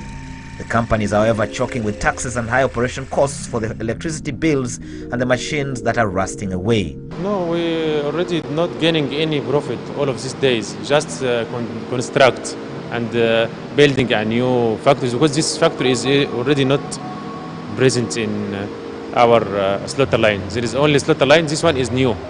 Taxes in Uganda somehow is higher rate, but we already, as a still growing company, supposed to be exempted from the taxes to help and assist us for more business. Egypt-Uganda Food Security Company was set up to export high-quality beef and was believed to be one of the best in Africa. The system seems to have failed their goals. That factory has got a challenge, and the challenge is not for the owners of the factory. The challenge is ours. We're not feeding the factory with the beef that it wanted. The factory owner actually did a market survey, and the statistics given to him is that we have a population of 14 million cows, but you should know that some of them are dairy cows, not all of them are for really beef. But when it came to the actual running of this factory, we could not feed the factory. This expose comes at a time when the president is in an overdrive, launching factories that he says are the driving factors of the economy. The loopholes cast doubts on the figures quoted about the impact of direct foreign investment and the number of jobs created. To me, I think the president is captured. He allowed himself to be captured by so many generations of rent seekers. We trust every foreigner who comes here in the names of an investor. Even if they come to sell pancakes, groundnuts. I think the president needs to liberate himself from of course, those people who want to take advantage of him. And the only way he can do that is by allowing institutions to work. Let him declare that from today, investors are going to pass through the following process. And that process should be well laid out, such that everybody knows it. One of the reasons why the Investment Authority was set up to receive investors, facilitate them to invest, follow them up to give customer care and after registration services. Let the presidency be the last resort. So we need to encourage more investors to come in, and we're giving these incentives to attract them in our country because we have everything right. I think it is important for government to give itself a critical thought in terms of the returns that they get out of such favors that they give to prospective investors. The challenge our investors are facing vis-a-vis the incentives that we give, if we fix them, I will tell you, you'll be able to see the number of jobs that we'll be creating in those sectors. And I will tell you, we are industrializing the country so as to create jobs, and we will create the jobs. Situations on the ground appear quite different. Factories like this behind me appear to be a ghost on the ground with no works going on and the numbers reflected as having been employed totally non-existent. Who is responsible for these mistakes? Sabit Joseph, NBS Live at 9.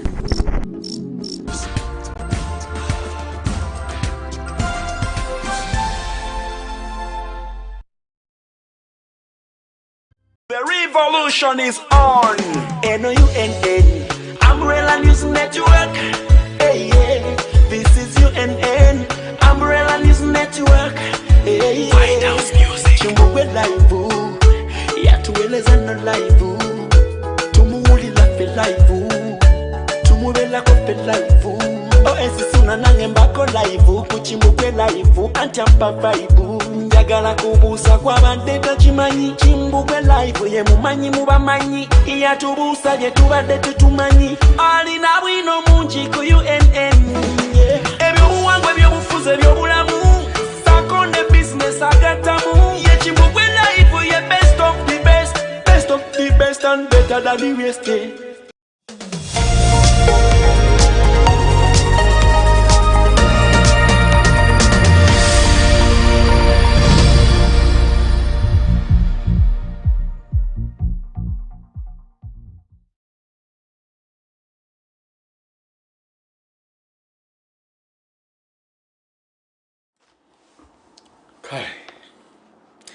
Tubakulisaayo nnyo mu kuwummulako byebyo nno bye tubeeramu wano baba bagezaako okulaba nga tufrustratinga twetamwe si kyangu okugumiikiriza bwe muti era tubeebaza nnyo ekitiibwa ekyo ekingi kye tubateekamu abalabi baffe okubanga mugumiikiriza paka ate profesa lwe tumufunye naye nga kubadde kutuuyana kwennyini but finally is here. Profesa tusanyusa ate okuddamu okuwulizaako n'okulaba bwe wakomye otubuulira ku the proposed kabaka principle awo wennyini we bakukwatiddemu n'obulabe kwi kati woolina okutandikira neera bw'oba nga otuwulira bulungi kati wooli awo.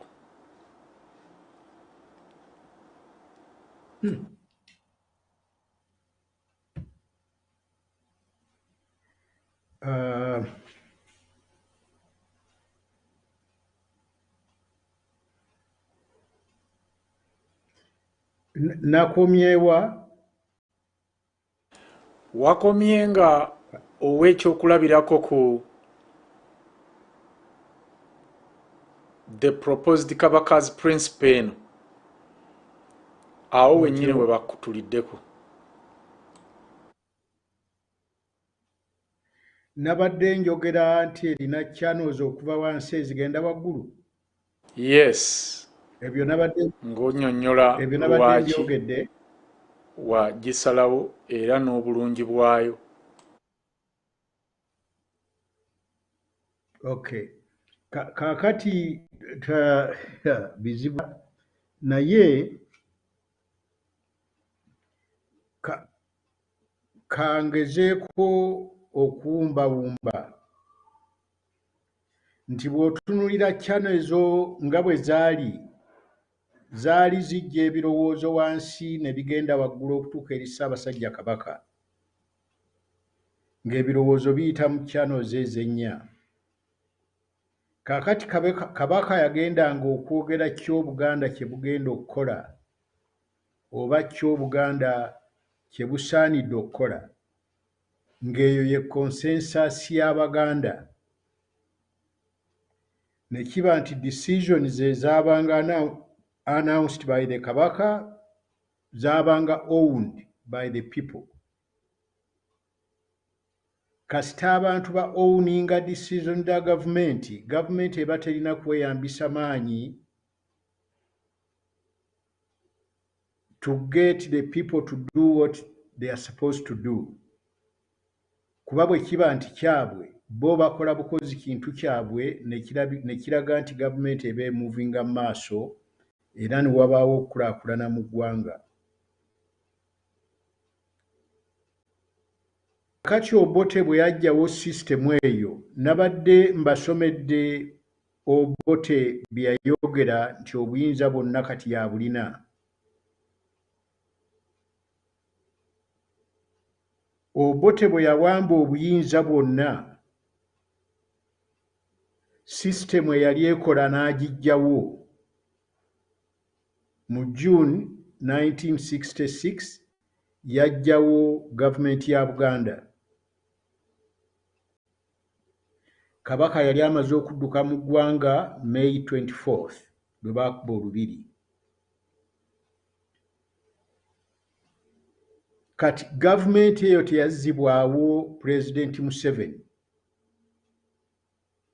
Kuba okusooka tetulina lukiiko lwe twerondedde. Olukiiko olwaliwo lwali lulondeddwa abantu ba Buganda omuntu omu akalulu kamu. Abambejja n'abalangira bwe bali naye tebali organized kusobola kutwala birowoozo byabwe eri Kabaka. Abakulu b'ebika kati tulina system nti n'abakulu b'ebika tebakkirizibwa kulaba Kabaka ate Kabaka tagenda mu lukiiko lw'abakulu ba bika abeereyo nga Ssaabataka, so neeyo kyano nfu. Abakungu tubalina era nina lisiti y'abantu abawera 10 naye abakungu buli omu ali gy'ali naye tebali organized era tebasobola ku-organizinga themselves under the present circumstances basobole okuba nti balina ebirowoozo ebyawamu bye batwalira Ssaabasajja Kabaka. Kaakati bw'oba ne situation eyo tokyalina ddoboozi lya Buganda. Kuba luli wafunanga eddoboozi lya Buganda nga Kabaka ayogedde nga liva Mbaganda bonna okuyita mu channels ezo ennya. Ssaabasajja Kabaka kyava atwa nti mwegatte ate mwogere n'eddoboozi limu.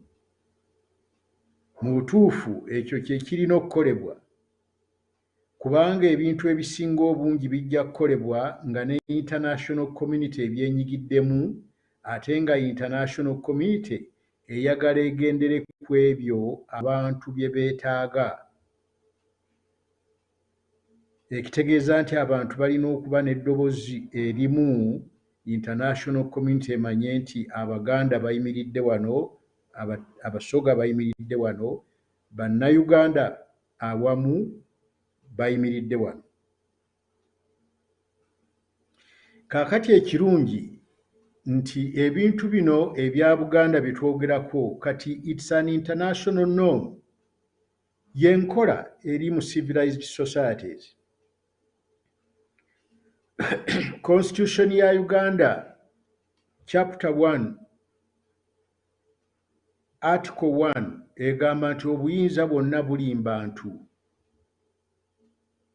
Ekitegeeza nti abantu bwe balina okuwa direction. Direction tubadde tuziwa senga wabaawo okulonda okw'amazima n'obwenkanya nti buli ayagala okukulembera Uganda aba ne manifesto ebaamu ebyo bye baagala okukolera Bannayuganda. Kati Bannayuganda independently ne basalawo ku program ki gye baagala eteekebwe mu nkola emyaka 5 egiddirira. Oyo na manifesto eyogera ku bintu byabwe nga bo abantu bwe bandyagadde okubyogerako. Okulonda kati kwafaafaagana tekukyasobola kureflectinga biva wansi kuba n'omukulembeze w'eggwanga akugamba that tali accountable to anybody. Ekyo bw'aba atali accountable to anybody ekitegeeza ne manifesto gy'awandiika talina kugigenderako kuba abantu bandibadde bagamba watusuubiza kino kye twagala otukolere naye n'akuddamu tali accountable to anybody. Kati situation gye tulina kwebuuza, which way Buganda, which way Uganda? Ki kye tulina okukola nga tuyita mu mateeka tusobole okutaakiriza embeera gye tulimu?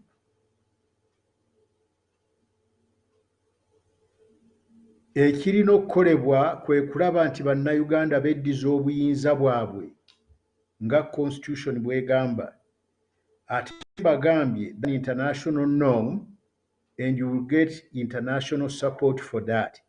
Kuba bw'otunuulira constitution ng'eya Kenya n'ensi endala, era article egamba kye kimu nti obuyinza buli mu mikono gy'abantu, the citizens.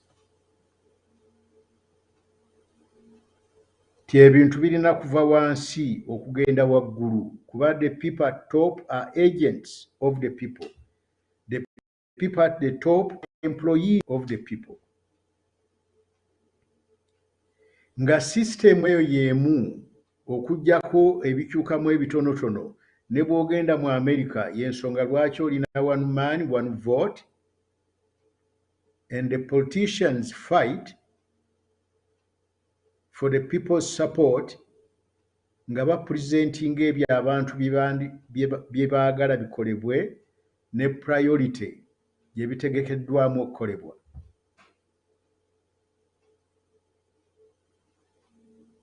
Kaakati tulina kukola ky'okuzzaawo ekyo. Amateeka weegali mwe tuyinza okuyita okuzzaawo ekyo. Abantu be balina obuyinza, abantu balina okwogera n'eddoboozi limu nga sisitemu ya Buganda bwe twagibalaze. Kati abantu boogera batya n'eddoboozi erimu bwe kuba nti okulonda tekukyalina makulu? Tosobola kgenda ku buli citizen mu ggwanga omubuuze akuddemu, ekyo tekisoboka. Tosobola kulonda bammemba ba parliament kuba ekyo yafuuka bintu bya ssente. Abali mu parliament tebaliyo kukola mulimu gw'abantu b'abasindikayo, era bammemba ba parliament mu bagamba nagula akaluluko n'olwekyo tontawaanya.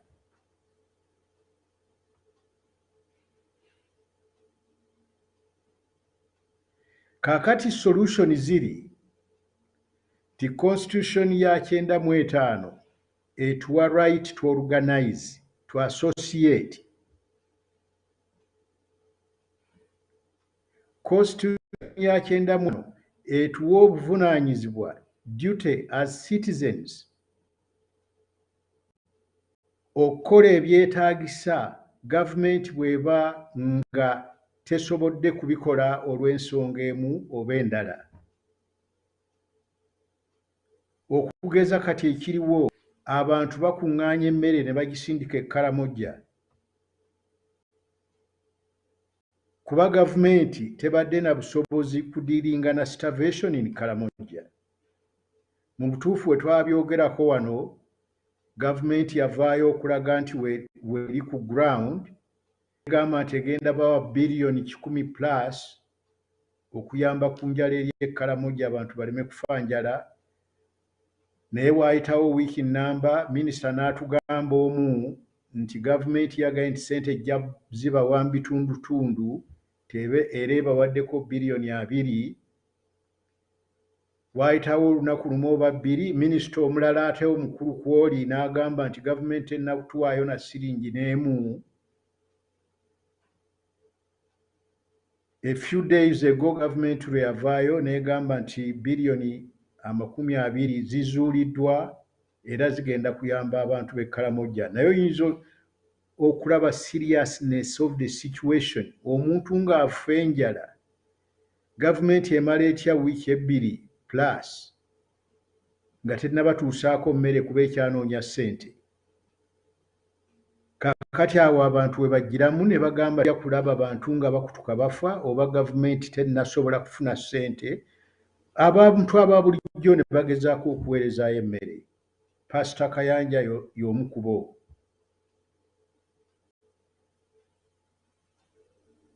Kaakati ku ky'ebyobufuzi ku mess gye tulimu, gavumenti ejja kitereeza kuba abanditereezezza situations are the main beneficiaries of the mess, the political mess that exists. N'olwekyo abantu tulina okweyambisa obuvunaanyizibwa bwaffe under the constitution tubeeko kye tukola ku mbeera y'ebyobufuzi ebivudde ku musingi nti the power belongs to the people. Kaakati y'ensonga lwaki tuorganizinga associations. Kuba association zikuyamba. Bw'ogamba Coffee Farmers Association mu Uganda, ba coffee farmers bangi nnyo, tosobola kubatambuza kubaleeta mu kifo kimu. Naye bwe babeera beri organized mu every nation state 16, farmers abali mu buli state bayinza okulonda ba delegates oba 2 oba 3 oba 4. Kaakati ne kiba nti ofuna manageable group eya Farmers Association. Kati bw'ofuna ne manageable groups okuva mu other associations within the 16 nation states, ofuna national body of delegates esobola okuyingira mu nsonga eza buli kika ne babaako decisions ze bakola after consultation with their home states. Kaakati ne basobola okwogera n'eddoboozi eryawamu nti bannayuganda bagambye kino. Awo ne international community n'ekuwuliriza. Kubanga through those oba otuukidde dansi nti Buganda Coffee Association kankwenga ekyokulabirako, Buganda Farmers Association eyinza okutambulira ku musingi ogw'abalimi b'emmwanyi okuva mu buli district. N'olwekyo ne kiba nti ba delegates abavudde ku districts bwe bajja ku center baba baripresenting abantu okukka wansi okutuuka kumpi buli farmer mu district gye bavudde. N'olwekyo bwe boogera ate nga bali accountable to those people where they come from, omanya nti waliwo ddoboozi ly'abantu eryawamu. Awo tuba tuli democratic. Tuba tuddayo wansi okufuna ebiragiro by'abantu ku ebyo gavumenti by'erina okukola. Ndowooza nabadde mbagambyeko twagala okutereeza eggwanga ku luno libe nti tokomawo okuva mu exile ate ne wayitawo emyaka 2 oba 3 n'oddayo mu exile.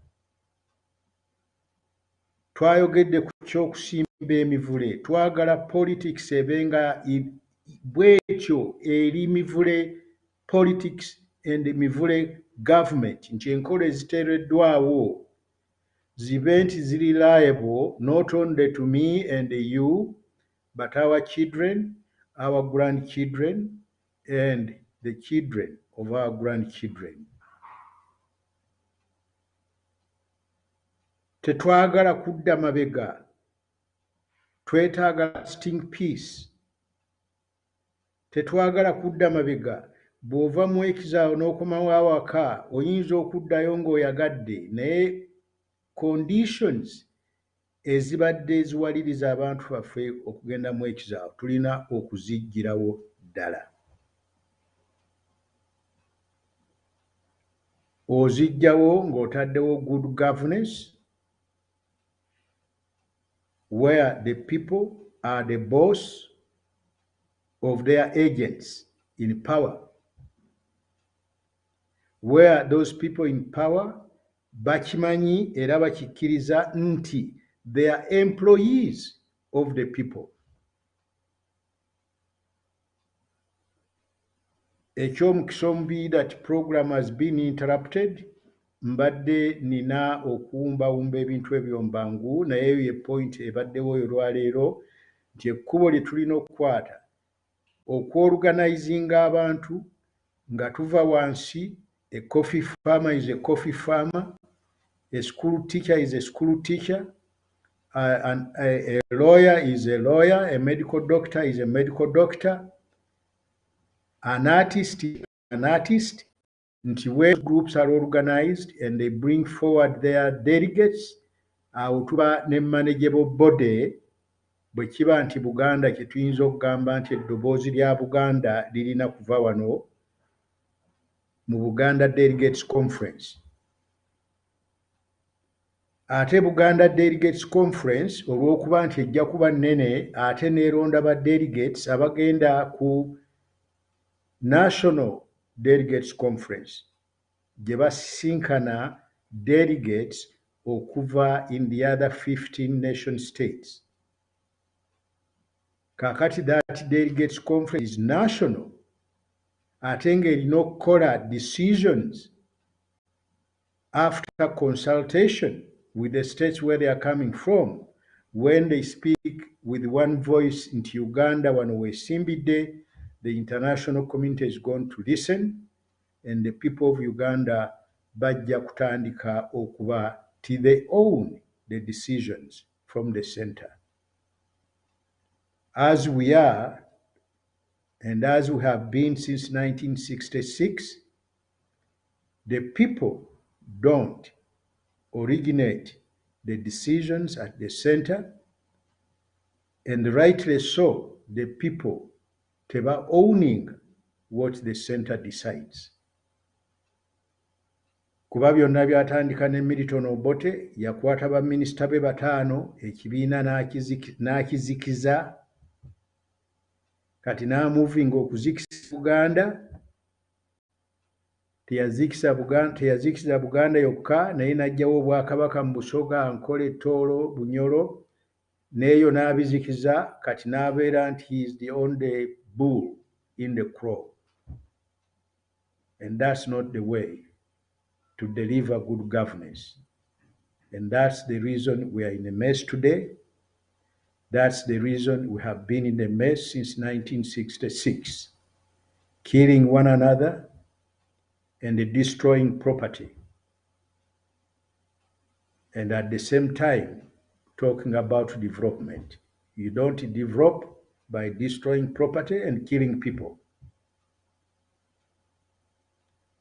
So program y'olwaleero efunye ebizibu ng'omukulu omulangira bw'atugambye, ka nyimirireko wano tulabe ki ekiyinza okuddirira. Mulangira obadde ompulira?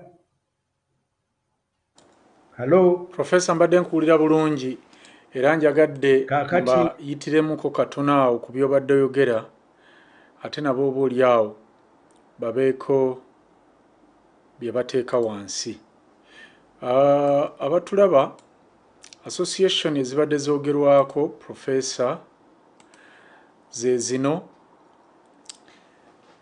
njagala mwetegereze bulungi. Namba emu Balangira ba Buganda Association, namba 2 Bambejja ba Buganda Association, namba 3 Bakulu ba Bika Association, namba 4 Bakulu ba Masiga Association, namba 5 Bakulu ba Buganda Association, ndoza abakungu ba Uganda si bakulu, bakungu ba Buganda Association, namba 6 Baganda Elders Association, one lady and one gentleman, 50 bika at 2 elders each, that is 100 elders. Eyomusanvu Baganda Lawyers Association, eyomunana Baganda Coffee Farmers Association, eyomwenda Baganda Medical Doctors Association, eyekumi Baganda School Teachers Association. Ey'ekumi Baganda Writers Association. Ey'ekumi Baganda in Diaspora Association. Ey'ekumi Baganda Luwero War Victims Association. Ey'ekumi Baganda Luwero War Veterans Association. Ey'ekumi Baganda Bibanja Owners Association. Ey'ekumi Baganda Mailoland Owners Association. Ey'ekumi Baganda School Owners Association. Ey'ekumi Baganda Victims of Land Grabbing Association. Ey'ekumi Baganda Artists Association. Ey'amakumi ye ya Baganda Religious Leaders Association. Through organizing associations, we are helping citizens to organize themselves so that they can reclaim their constitutional powers under Article 1 of the 1995 Constitution.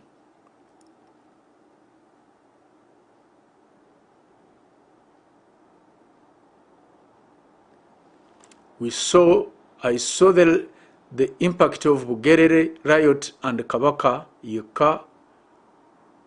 Game changers, lessons learned. Mobilization, hakuna mchezo, is urgently needed. I think this is the kino kye tubadde tulinda oba kye mbadde mwebuuza. Tutandika ddi. This hakuna mchezo mobilization oba this mobilization hakuna mchezo is urgently needed.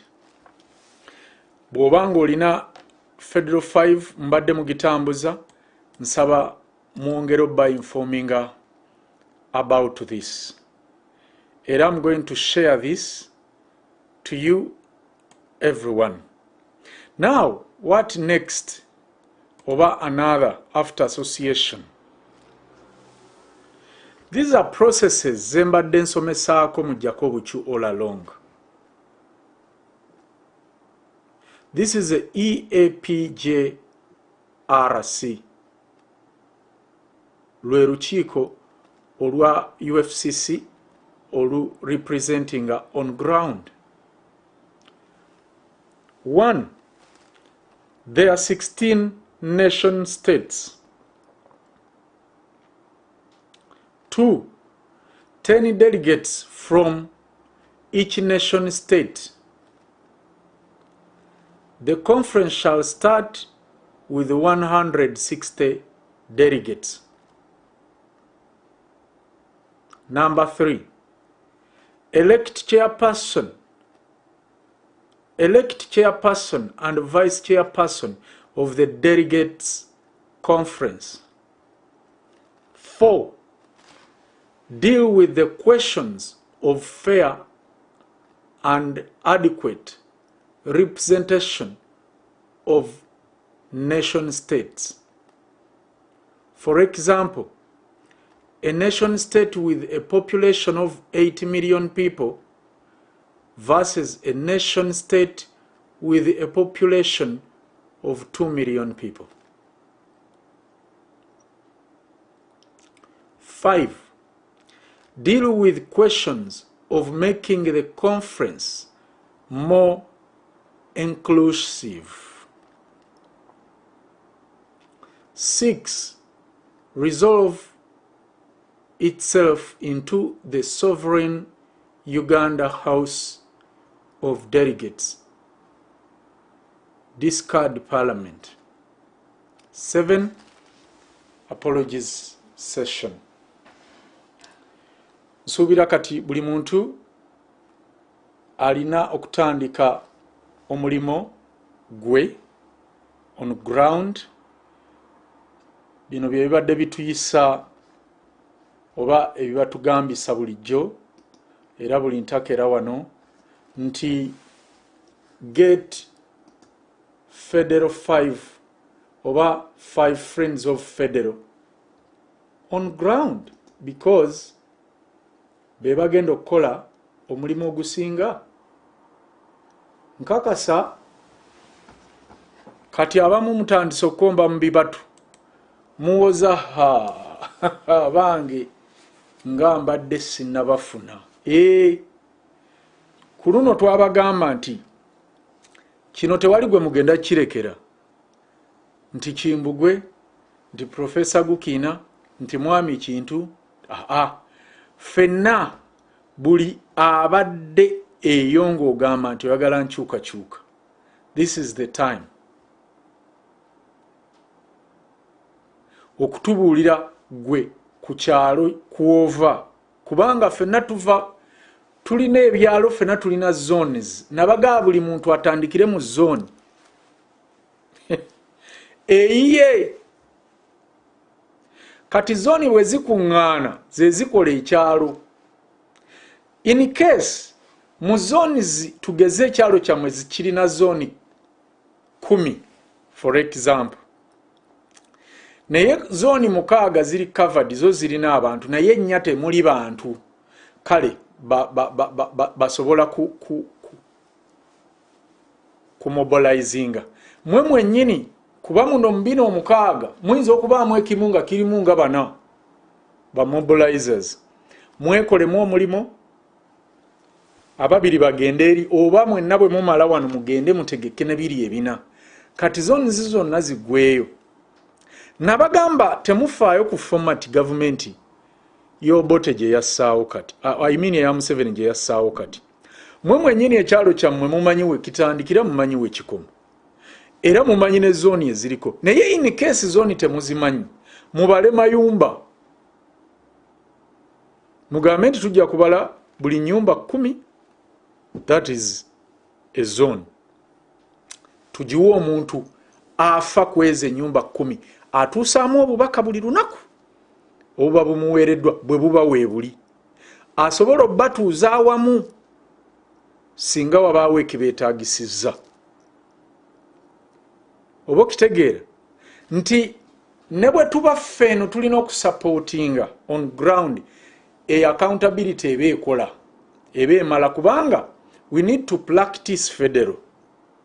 We need to practice federalism in this process so that abantu bamanye kye bagenda okuyitamu kati kye tugenda bayisaamu enteekateeka egenda okukolebwa era bamanye nti ne mu federal government bwe kityo bwe kiba kirina okutambula.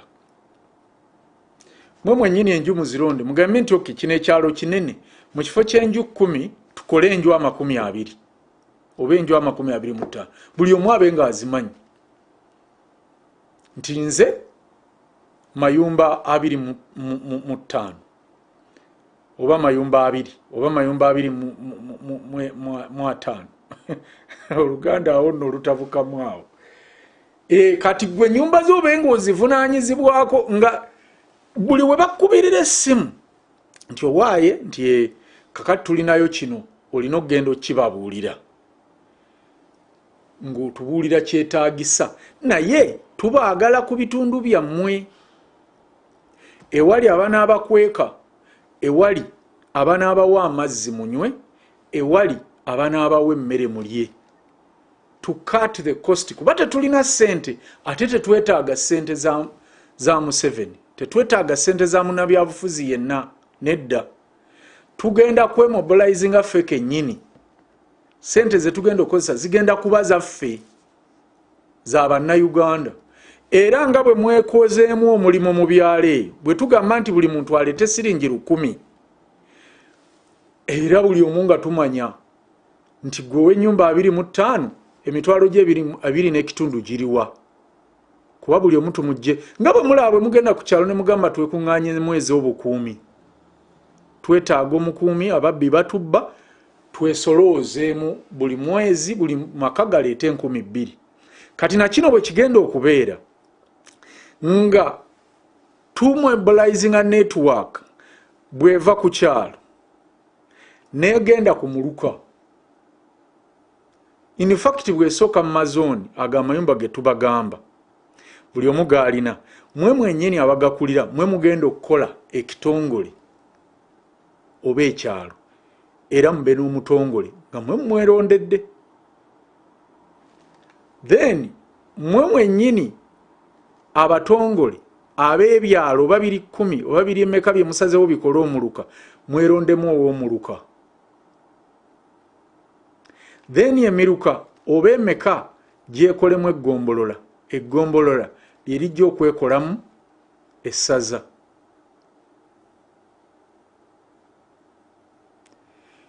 Kino ekintu tebabagamba nti kirina rocket science oba kirina magic. Zino eggombola toddamu ku mobilizinga. Mobilization ekoma ku mayumba gano. Kakati bino bye muwulira nti miruka bigatta bugasi mayumba gano agakola ebyalo. Ebyalo bye bifuuka emiruka. Emiruka gye gifuuka amagombola. Amagombola ge gafuuka amasaza. Kati paka ku state waggulu gye tuba ne governor.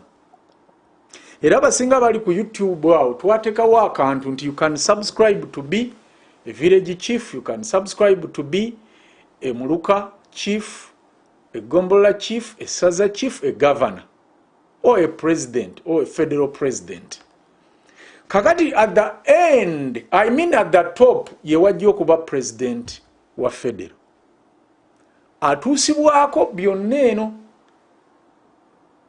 Naye jjukira eno yonna wava waliyo enkiiko. Ab'amazooni oba ab'amayumba be batuula ku kitongole. Abana abatongole be batuula eno ku muluka. Ab'omuluka be batuula eno ku ggombolola. Ku ggombolola be batuula ate ku ssaza. Then essaza lye likola parliament oba lye lironda abatuula ku state ewa governor ewabeera olukiiko. Ate governor n'akiika eri ku federal government ewali president. N'olw'ensonga eyo tetugenda kubasalirawo, tetugenda kubalondera bakulembeze. Abakulembeze mmwe mwennyini mubeerondera okusinziira ku bisaanyizo byabwe, ku kufaayo kwabwe, ku ntegeera gye bategedde kintu kino ne sisitimu eno. Kubanga at the end of the day olukiiko tutegedde abagendayo bali bameka. Professor abadde abinnyonnyola wano ne babagamba nenziramu ne mbaleetera kino ne mbaga nti nation states 16 fena tuzimanyi bweso kati. Kati buli nation state egenda kuleeta 10 delegates. Naye 10 delegates abo balondebwa batya? Era tujja kubabuulira mwe mutandike mobilization.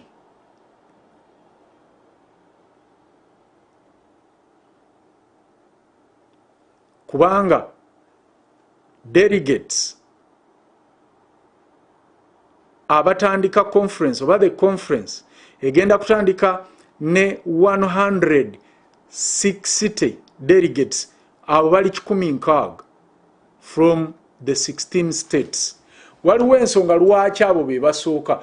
Ezo zikyali process oba processes zembadde mbagamba ezijja okukola kiri ekyawamu. That is final. Kati tugenda kuva eno. Kansubire nti ebintu mubitegedde bulungi era mbadde muwandiika nga twogera okujjako nga professor alina kyayongerako, naye tuyinza kati okutandika okugenda mu masimu ne mubuuza ebibuuzo byammwe. Professor, waliwo kyoyagala okutangaaza akaawo ku byenjogedde? Si kutangaaza ku byogedde naye okugattako njagala bannaffe bonna bakitegeere bulungi. Omulimu gwe twewadde gwa kuyamba bannayuganda basobole okwekuŋŋaanya awamu, basobole okutandika okuwa solutions. N'olwekyo n'eno lisiti y'abantu 20 gy'owadde terina kuba ya association 20. Waliwo abalala abayinza okujja ne bagamba nti naffe tukoze association. Kuba association eyo, ekirungi ku association nti abantu baba bamaze okwegatta ku kintu. Omuntu yeeyise coffee farmer, that's unity. Balina interest ebaleese together. Naye kati n'ogamba nti coffee farmer onoobaawo otya under bad governance. Kaakati ekya bad governance ne kiyamba communities ez'enjawulo. Naye ekirala kye njagala okugattako bw'oyogera ku Baganda Teachers Association, but teachers abo they are already members of the Uganda Teachers Association. Ate nga yo Uganda Teachers Association erina ba teachers from every one of those 16 nation states. N'olwekyo nti eno ku grassroot gy'ojja ebintu, naye at the same time obuildinga ku level eya waggulu omuva national leadership.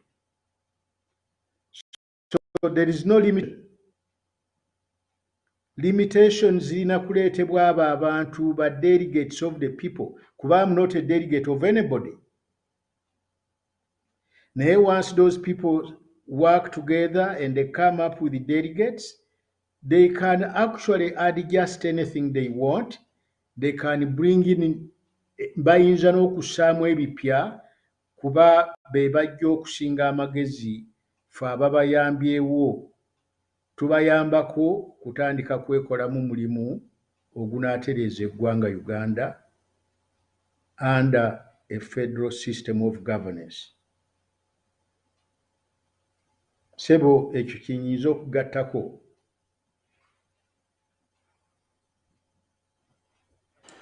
Kale weebale nnyo Profesa. Kakati muteeketeka mu masimu gammwe oluva mu kabureke kano akatono bwe kati tujja ate tusobole okuba nga tubawuliriza.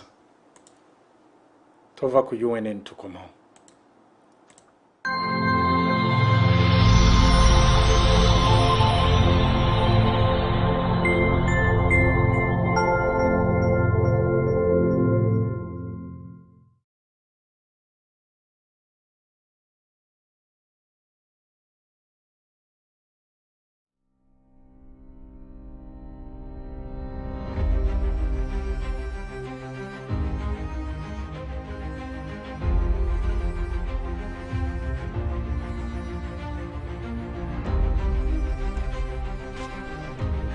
Obwetaavu obw'enkola eya federo mu Uganda.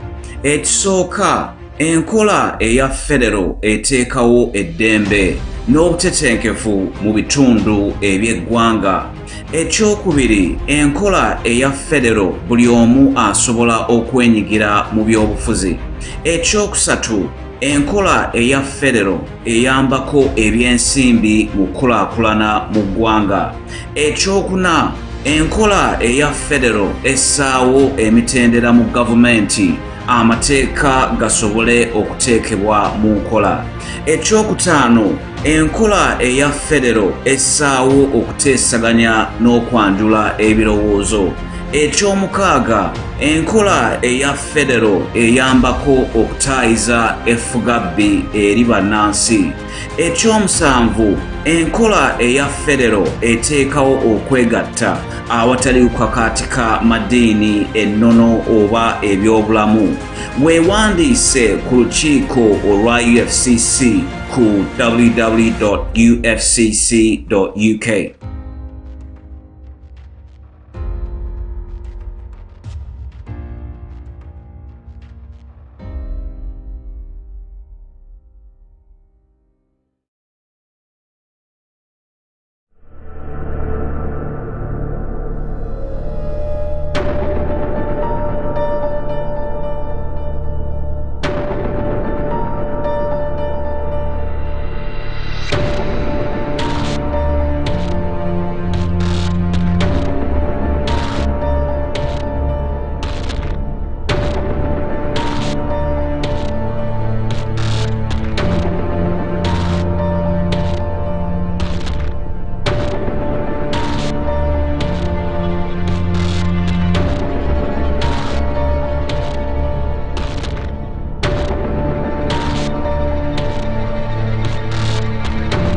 The revolution is on. NOUNN, Umbrella News Network. Hey, yeah. This is UNN, Umbrella News Network. Hey, White House Music. Chumbuwe live, yatueleza no live. Tumuulila fe live, tumuwela ko fe live. Suna nange mbako live, kuchimbuwe live, antiampa vibe. Njagala kubusa kwa bandeta chimanyi, chimbuwe live, ye mumanyi mubamanyi. Iya tubusa ye tubade tutumanyi. Alina bwino munji ku UNN. Ebyo buwangwa ebyo bufuze ebyo bulamu. Sakonde business agatamu. Ye chimbuwe live, ye best of the best. Best of the best and better than the rest.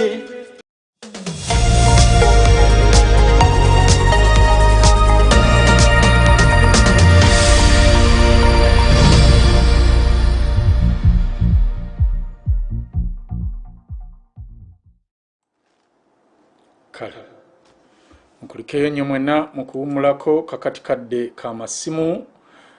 Njagala okufuna munaffe asoose Mama Comfort Onye. Hello. Nsanyusa nnyo okufuna akadde kano. Professor Guchi nawe bali kutuweereza kakati omumulangira Kimbugwe kyembadde nteesa tikakati wane ekintu kivuddeyo bulungi. Presentation enejjayo ekintu kyaffe bulungi. Nandisabye tukolereyo kagundi ka video summary akatini tukaweerezeeko eri eka abantu tubalagirire bajje balabe eno. Kakati tugenda okubagamba okutegeka ebi association nga nabo baliko background kubanga nze omutume bwe naagenda obabuulira waliwo ekyenyizo okukyusaamu mu njogera gundi information etavaayo bulungi naye saya tuba tukozeewo wano ka video summary akogera ku association ezo ne oba mayumba 10 bakalabe and it leads them to come and see this whole presentation. Okay. How does that sound? I hope my question is clear. Yeah, it sounds very good. Thank you. Tugenda kakola era kagenda kutuukako. Yeah. Kati kyojjo tuyamba. Hello? Hello? Mama Onye kyojjo tuyamba. Yes, tata. Video bweggwa. Ojja kugenda otulage kapaati ako k'oyagala. Kale tata. Otumaakingire eddakiika nti okuva wano okutuuka wano. Oba n'okuva wano okutuuka wano. Gwe bwonna bw'oba oyagadde bw'obutugamba tujja kubusalamu. Kale tata. Tweyanzeege. Okay. Oyo abadde Mama Comfort Onye okuva mu Bukedi State. Kale katugende ate mba naffe bano aba voice notes naye nga osobola okuba essimu era naawe akubye tujja kufuna. Kale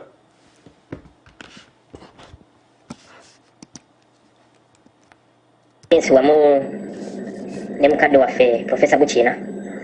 Professor Guchina nze njatandika n'ensonga yange yaluli onakubuza ekibuuzo wano n'onziramu wali oyogera ku nsonga y'abaana bano abawala okubeera nti abaana baabwe bazadde mu bantu ba race endala mu nsi endala babeere nga babeewa obutuuze mu Uganda. Era nja kwongerako nti ekintu kino kya bulabe kuba otunulira abantu abasinze okugaba paasipooti za Uganda mu b'amawanga abalala era abaana bano bawala. Kati ate woba wa gaapu eyo okubeera nti abaana baabwe bafuulibwa bannansi era bali bannakigwanyizi bayinza okukozesa gaapu eyo okubeera nti batuteking over kubamu akafaananyi nti kale eyo endala population yayo ewerera ddala ate neesingako eyaffe abaddugavu olaba obuzibu bwebugenda otutuukako baba baagala tulinnyako yo kala yaabwe kasita ebanga eweze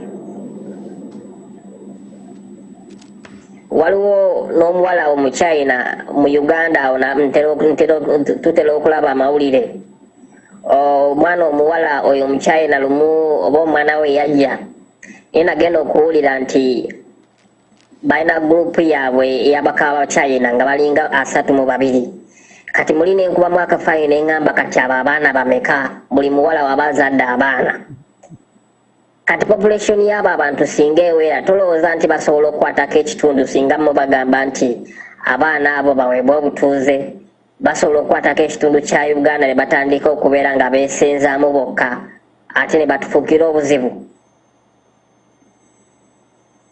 Nandidoozezza nti ensonga ey'abaana abawala abaana abawala okubawa obutuuze walitutenga abasiraamu webatwala ensonga z'embizi. Abasiraamu batunda embizi mu supamaketi zaabwe naye tebasobola kiteeka mu mateeka nti embizi etundibwe mu nsi zaabwe era toyinza nakitegeera nti etundibwa mpozi nga wetegereza nnyo kyenandisabye kyoba okola. Ensonga endala nze nja kwebaza bwebaza ku ngeri structure gyogezezaako ginnyonnyolamu weyinza okubeera. Structure eyo eba ekola bulungi nnyo tuba tetusobola nakudda awo ate gamba nti kulowooza nti ani agenda ofuga ani kubanga structure eyo service ziba zituukirira ddala ku bantu nga tewali atoma. Webale nnyo webalire ddala era tusabira ddala Uganda ekyuke nga wonyinyonyodde. Okay. Webale nnyo munnaffe webalire ddala. Kale tugenda kufuna yo munnaffe ali ku deportation center Dubai okutubuulira kiki ekiriyo kati era ku mulanga oba eddoboozi lyetubadde tusitudde ennaku zino gavumenti kiki kyeyakozeewo kubanga abo abaana nababuulidde omulimu gwabwe mukulu nnyo ku ground era tubeetaaga n'olw'ensonga eyo katulabe naffe ate ye kikyagamba ali ku ground atubuulire bali batya kati bali mu mbeera ki era bayambiddwa batya. Hello, tusanyusa okuwuliza munnaffe. Hello, hello nyabo, woli osobola okwogera?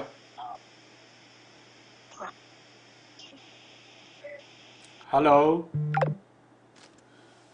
Okay, network ya kutega butezi ka wifi ka kutega butezi katugeze ko tulabe.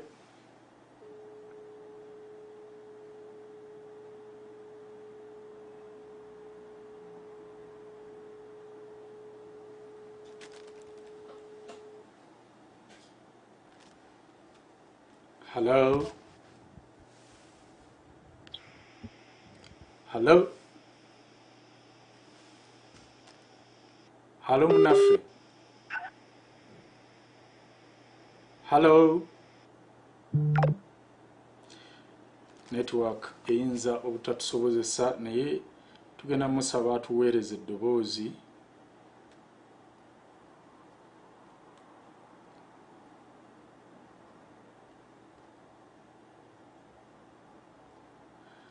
Ate era nga bulijjo bwakola tukirabe kuba abadde agezaako leero ng'ayagala kujja ku mpewo straight naye kirabika kigaanye katuweereza eddoboozi. Tugenda ddiwulira abalinayo abaabwe mutege amatu. Wabala okutuweereza Mulangira ne Profesa Gukiina tusiima nnyo byonna bye mukola nga mulubirira okununula eggwanga lyaffe.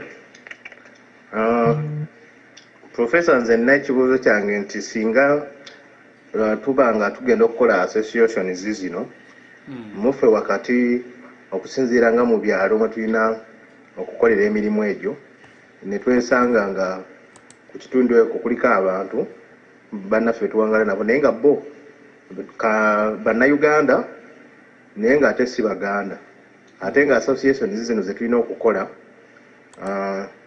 kati tugeze nga Coffee Farmers Association nga abamu ku abo nabo ba farmers nga ffe ate abawangaalira mu kitundu kyekimu nabo kale nno nabo nga beetaaga okuba nga beetaba mu association ezo nabo tunaabanga tubali kuruutinga mu associations ezo ekyo kyekibuuzo kyange professor mwebale nnyo okutuweereza yenze Vincent Sewa. Kale tweyanzeege Professor kagatteko na kino. Mulangira ne Professor mwebale tuweereza bambi kaakati nze kyembuuza emmundu ezo bo tezagamba ze yasanga mu lubiri bwe yazikuŋŋanya yaziteekawa yazookya era obukakafu yabujjawa obulaga mbu emmundu ezo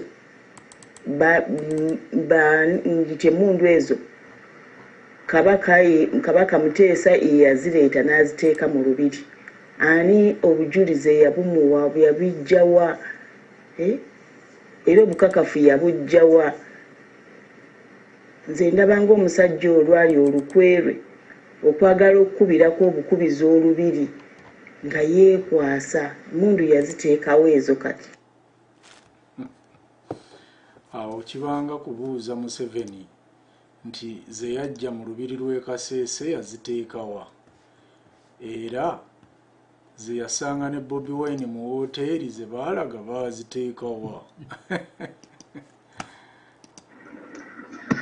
Mulangira Kimbugwe gyebali ku ssebo ne Mr. Gukiina Professor omulungi tweyanziza nnyo mu kutusomesa mwebale nnyo mwebalire ddala mwebale kutuwa budde ne muyimirira ne mutusomesa kati Mulangira Kimbugwe ne Professor Gukiina nze mbuuza ekintu kino kyetuli kale mu kukola kyetwagala kitandika okukola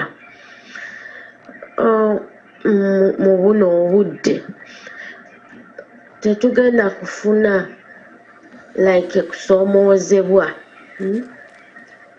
tetugenda kufuna kusoomoozebwa mu eno gavumenti eriko. Ekirala Mulangira Kimbugwe kati nze kaŋŋambe nze banzaala Masaka ekyalo kyewaffe tuŋŋambe kye bayita village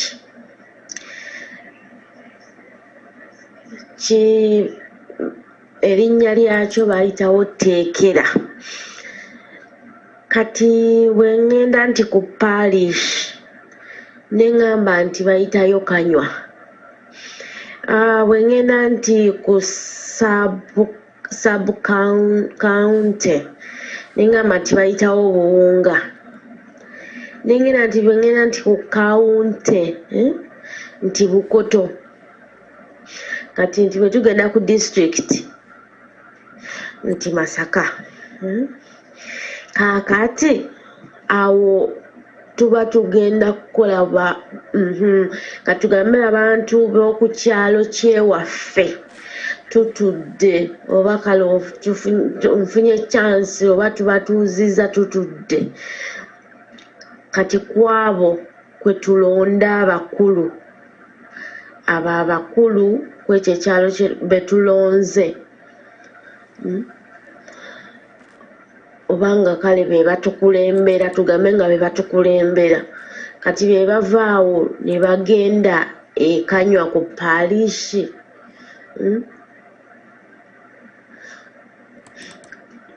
meaning tulina kusolooza ebyalo byonna ebiri ku kyalo kwewaffe kuga buli kyalo akantu ako kakyansobedde otegeera bulungi kitegeeza ekyalo kyonna kugamba kakyansobedde otegeera ya kubanga kati ku kyalo nze wenva lwembalabalawo ndabawo ebyalo bingi kitegeeza ebyo ebyalo ebyo ebingi byebikola kwe tulonda abantu abatuula abava ku kyalo then ne bagenda ekanywa ku parish. Nsaba bambi ontangaazeemuuko nkitegeere bulungi. Iye neyanziza mwebale kuweereza ntumirako baganda bange bwenna abekuumira ku UNN.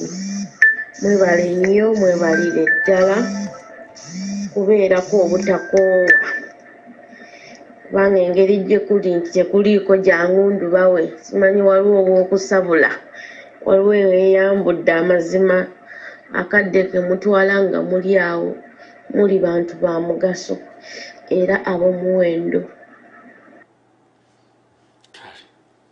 Webale nnyo munaffe webalire ddala. Ono agambye Mulangira ne Mwami Gukiina, we really appreciate you for the good ideas and we hope all will be well. My question is, how far have you enlightened the other states as you have done to Uganda?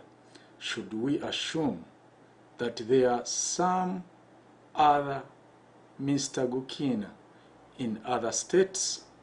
Otherwise, we may be thinking that even the other states are involved, yet they are just supporting the revolution without joining in the system. Kati nekyo kyoyogedde buvunaanyizibwabo kati gwagamba nti tutandike. How far have you gone to check out that?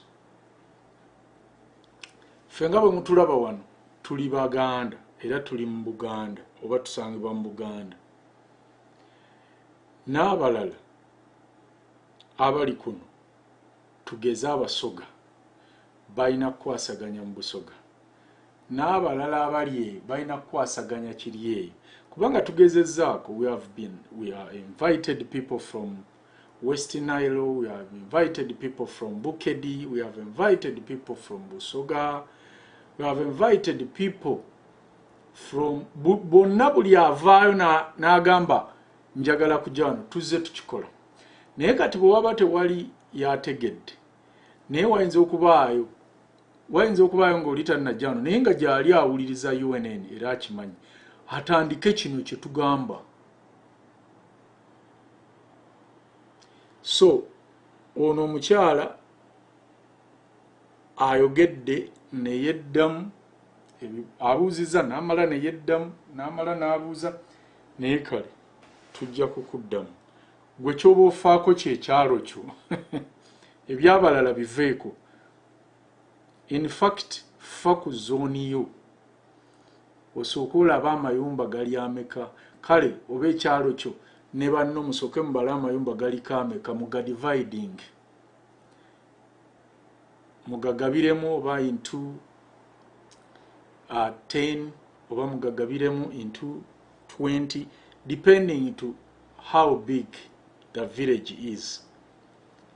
Era amayumba ago buli omu abe nga gaakutta agamanyi ti eno nju ya mwami gundi, eno ya mwami gundi, eno ya mukyala gundi, eno ya mwami gundi.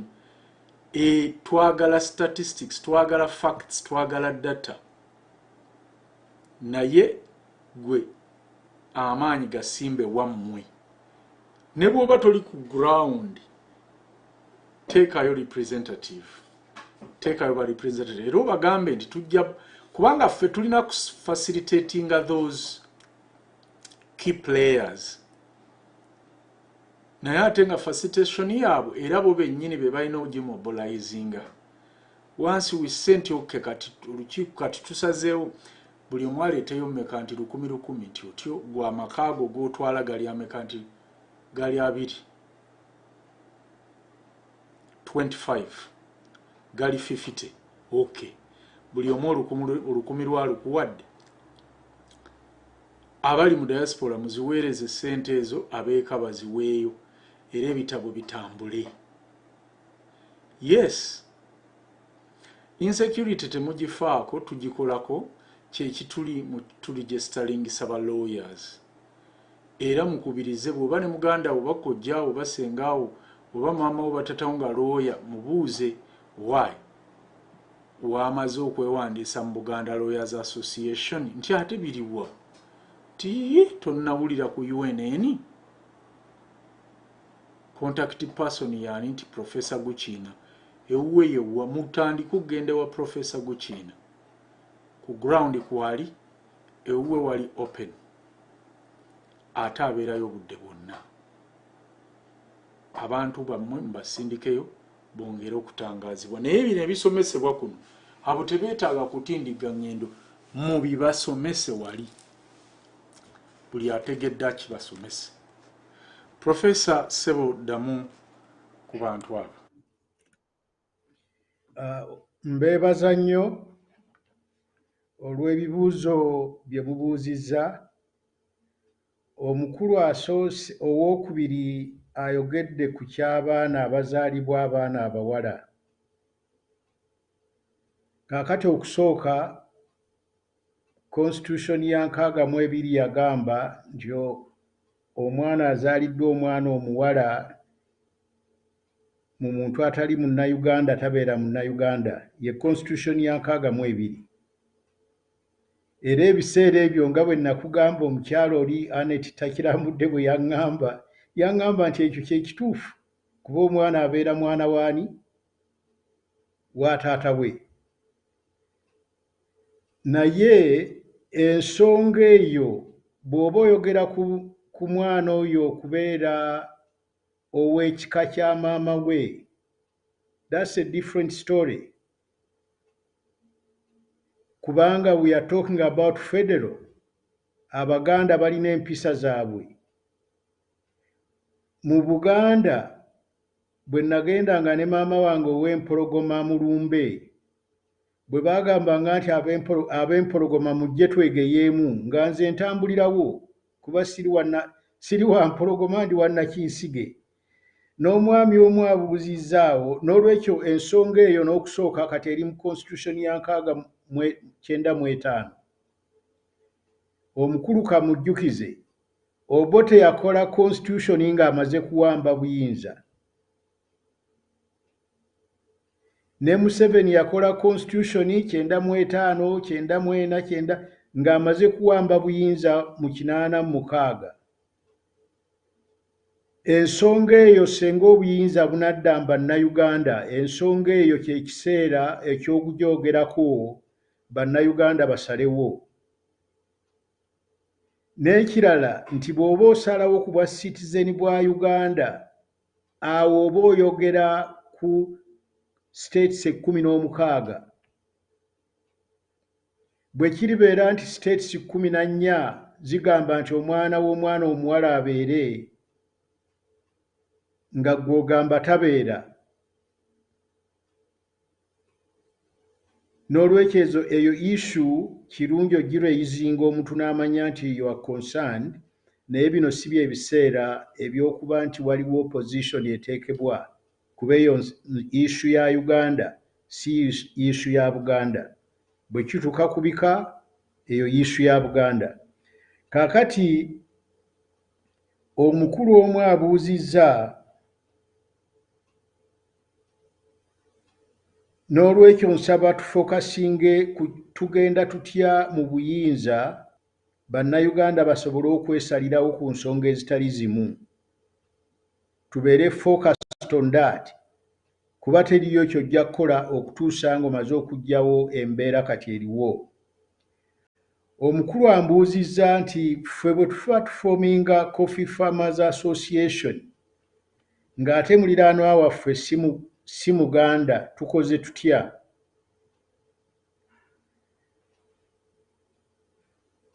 Tukkaanyizza nti okuva ku nnono zaffe kituleetedde ebizibu bingi nnyo mu Uganda.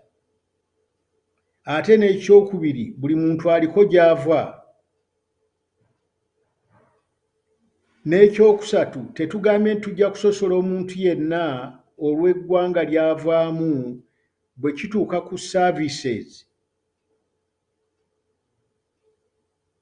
Naye ekiri common, tubeere ku kyalo nga ffenna tuli ba mukwano naye abasiraamu bwe bagamba nti abasiraamu mujje wano tulina ensonga gye tugenda okwogerako gwe omukatoliki tosobola kugamba naye ate ndi mukwano gwo nange nzije kuba okusooka tukkiririza mu federo tukkiririza mu diversity nti abantu banjawulo bajja kukola ebintu mu ngeri ya njawulo bw'oba okyegombye kye tukola mu Buganda genda okikole n'ewammwe awo tutambulire wamu kati twafuna emivuyo gy'okulonda oyogera ku nkalala z'abalonzi eziri fake tugambye buli omu adde gye bamumanyi wano oluusi nfuna abakozi omukozi n'ajja n'agamba nvudde Fort Portal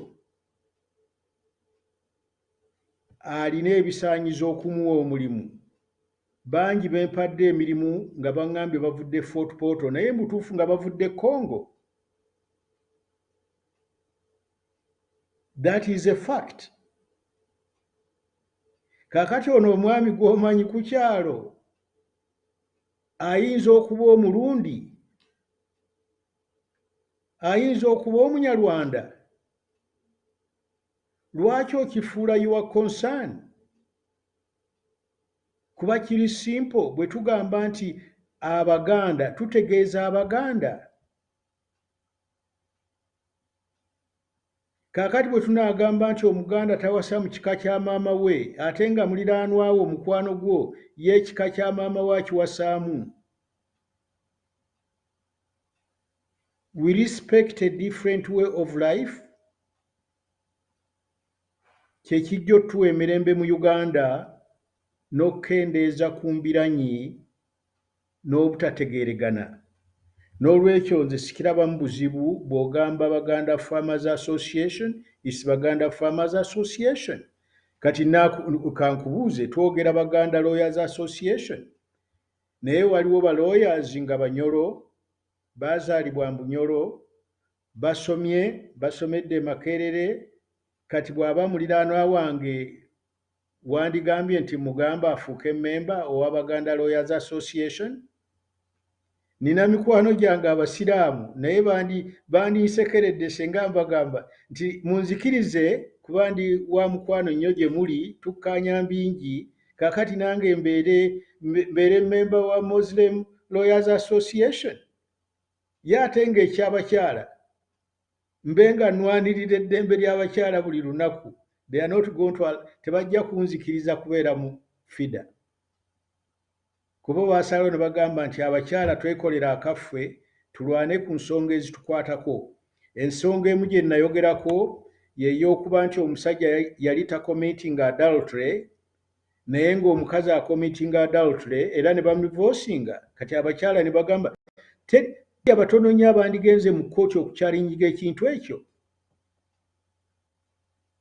naye abakyala baagenda ne bakyalingi ne bagamba nti there is no equal treatment era kkooti negamba nti no okuwaawo equal treatment adultery is no longer a ground for this. So abantu tuba ne ebyetaago ebyenjawulo ate nga constitution wetuwa eddembe to associate bino bye tugamba nti ekitakosa oba ekitakosa nnyo kirekere bannyini kyo kaakati bakulu ekyo ndowooza nakyo tukizzeemu challenges buli wodda waliwo challenges oba oyagala oba toyagala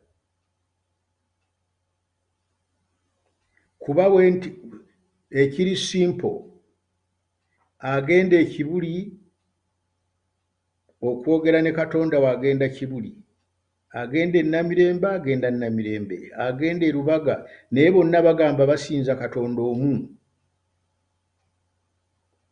That is part of human nature. Lwaki ekyomuntu okugenda ekibuliize challenge to you? Mpozi wano kangattirewo na kino nayogedde ku freedom of association era ne mbagamba nti okubawa nnamba 20 tekitegeeza nti eyo enkomeredde. Kaakati kankuwa ekyokulabirako. Abantu baffe balina eddembe to associate by forming political parties. Senga political parties zitudde ne zigamba tukoze association era twagala kubeera nti we are represented, it will be an association. Political parties, why is it different from medical doctors association? Bano bannabyabufuzi who are pursuing power from political parties ate balina interest. Bagamba bwe tutaabeeyo muyinza n'okusalawo okubaaninga ebibiina by'obufuzi. Bwe tubeerayo tujja bawa merits nti ebibiina by'obufuzi ku ssaawa ya leero tebikola naye bijja kubanga bikolera ddala mu biseera eby'omu maaso. Olina kubakkiriza nti ojja kubaako ne association of members of political parties nga batudde wamu ne bagamba tusindike ba delegates bano, era ba delegates baba nasindika bajja kubanga teboogerera DP, bajja kubanga boogerera ddembe lya political parties okuba nti they can freely make their campaigns, make their messages known by the population. So ebintu bino tebibabya mutwe kuba that's the nature of man. Naye tozuukuka n'ogamba nti kati nze nga bwe njagala tuseewo essinzizo limu abasiraamu n'abakatuliki n'abaanglikans n'abakatoliki n'abaki n'abalokole bonna bagende mu sinzi. Oba oyagala oba toyagala, by our very nature as human beings, Katonda yatuwa obwongo tukola choices for different reasons. Kye tunoonya ekyawamu is harmony. You don't interfere with others when it comes to the way they want to do things. Naye ffenna tubeera united bwe tugamba nti eddembe ly'okusinza gavumenti etandise oddirinnyirira, ojja kulaba nti olutalo olwaffe ffenna ng'era n'omuntu takirowoozaako nti mukatuliki oba musiraamu oba anglican, ffenna tujja kulwanirira oluzzi olugamba nti ddembe ly'okusinza Katonda nga gwe boolaba, kati nossaawo exceptions. For instance, ndi tosobola kusaddaaka mwana wo in the name of God. So bakulu, tetulina kweraliikirira ku bintu bino,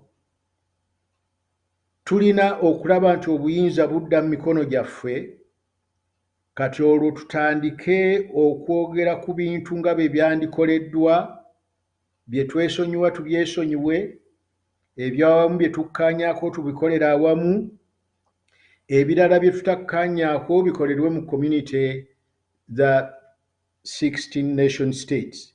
Wano njogera ba coffee farmers, naye oyinza okugenda mu state endala nga bagamba tulina okubeera ne hunters association because we are hunting community.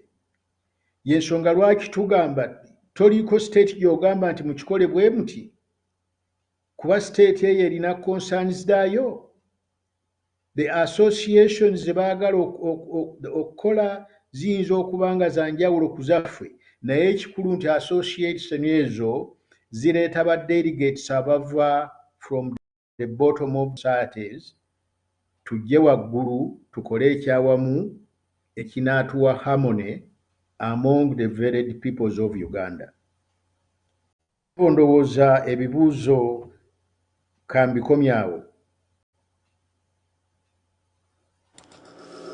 Kale, Professor, onabuzizza, is there a limit to how many association one person can participate in? Give that one can have, given that one can have more than one activity. Ndoze ekyo Professor tukiddemu nga situnagenda mu maloboozi malala. Kaakati okusooka nina muwala wange munnamateeka. He is an advocate of the High Court of Uganda and of course a member of the Ugandan Law Society. Nayate, she is a member of FIDA. The freedom to associate is the freedom to associate. Omuntu associating with another, it's entirely your choice. Tewali tteeka ligamba nti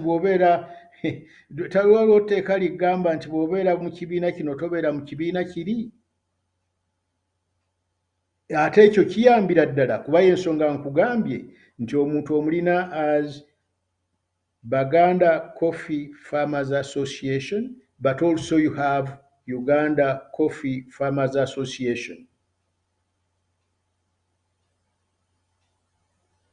Naye kirimu nti Omuganda yeeraba atya mu association eyo, Omugisu yeeraba atya, owa West nayo yeeraba atya, kati bwe basinkana ne bagamba nti ffe nga bannayuganda abalima coffee tweraba tutya era twetaaga ki?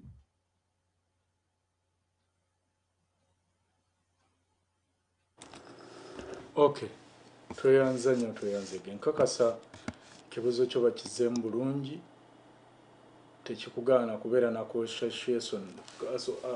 associations ttaano kuba oyinza okuba nga oli mulimi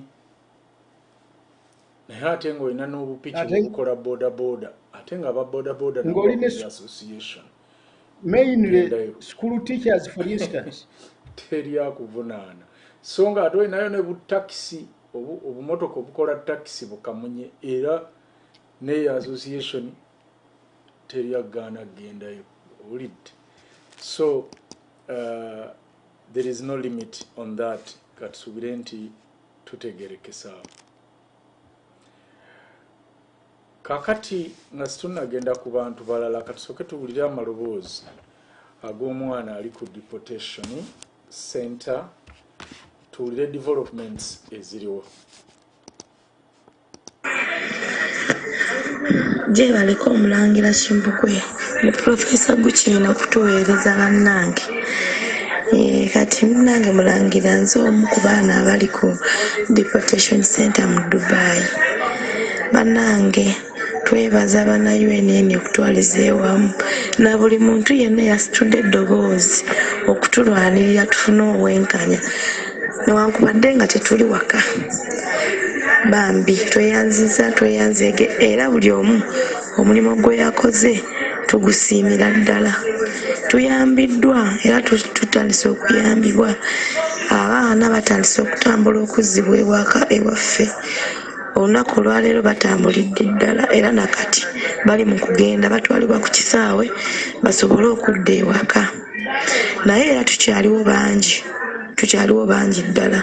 Kyokka abatugambye nti bagenda kutwalanga abaana 100 buli lunaku paka nga tuweddewo.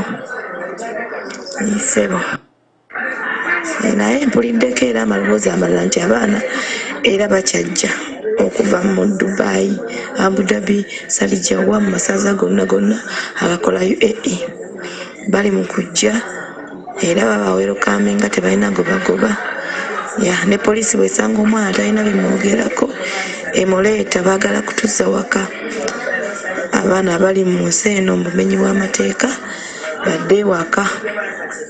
Kyekyo basebo kyenaakamanyako naye nja kubeera mbabuulira ebiriwo byonna naye nga bannange tusiimira ddala Omukama abaddizeewo buli omu amutuweera ekisaanamu ekyo kyatukoledde.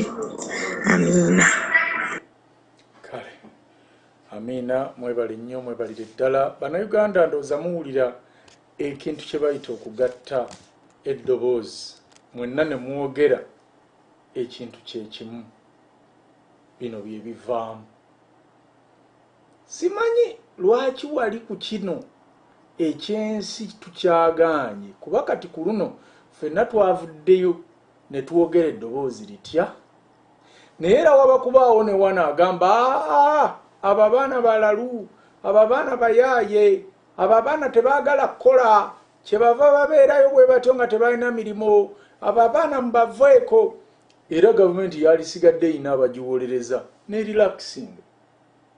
Naye ffenna twavuddeyo social media platforms zonna ne twogera ekintu eki government z'abaana ewaka abali ku deportation e Dubai tebaali yakitinze naye nga baali beesuliddeyo gwonna gamba nga abaana bagenda mu weekses tewali n'omu alinnyayo nga na buno bunnabyabufuzi buno bw'opposition bugendayo bukuweta migongo tebulina solution gye butwala ne tusituka so kambabule ne Museveni bwe muba mwagala aveeko ffenna tusituke twogere eddoboozi eri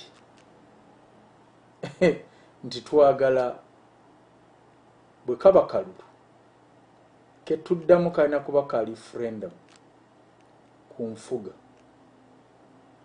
federal oba unitary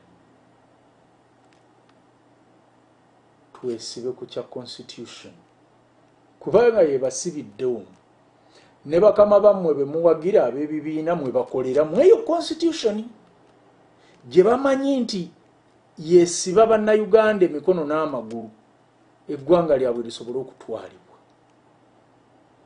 ffenna tuve mu politics tuve mu kuwagira NUP FDC tusooke tutaase eggwanga abo be muwagira ab'ebibiina muli mu kuvujjirira musimbi famire zaabwe era bo bali bulungi era bo batambula era sente bo bazirina ate ebyo ebibiina bye muliko bye muwagira bya bwannannyini bw'oba oyagala ekyokulabirako genda onoonye FDC ani yagikiikirira nga bagenda okutta omukago gwa joint opposition yali Amuriat president wakyo kati oba yali Besigye founder wakyo kati nno mwe mudda katuulire munnaffe naye abaana abadde eka tubaagaliza birungi byerere temwerabira temusaasaana musigale mu unit nga bwe mubadde ku zi deportation temwerabira gendako ku Guchina beach ate temwerabira ku contactinga Middle East chapter ye chapter yammwe era bwe wabaawo engeri yonna ey'okubayambamu ku ground mulina kuyita mu Middle East chapter yegenda okututuukako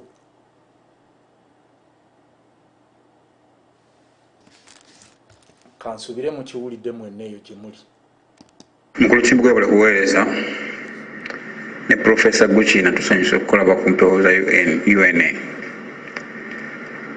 yakutuusa okwebaza kwange eri ennambika gy'olambiseemu ssebo ensonga association egenda okutujja mu kusasika bannayuganda ke twagwamu okuva eddamu 1966 weebalire nno ddala naye nno mu nteekateeka eno ndowooza kibe wake up call eri muntu nti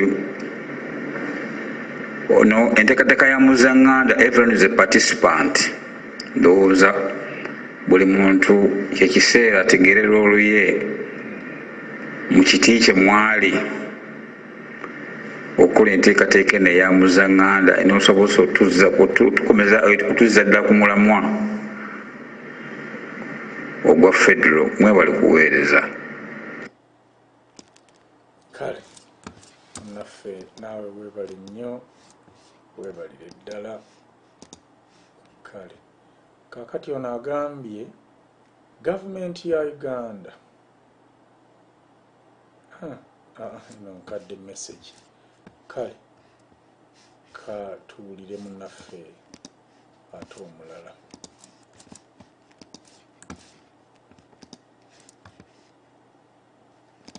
Good morning, everyone.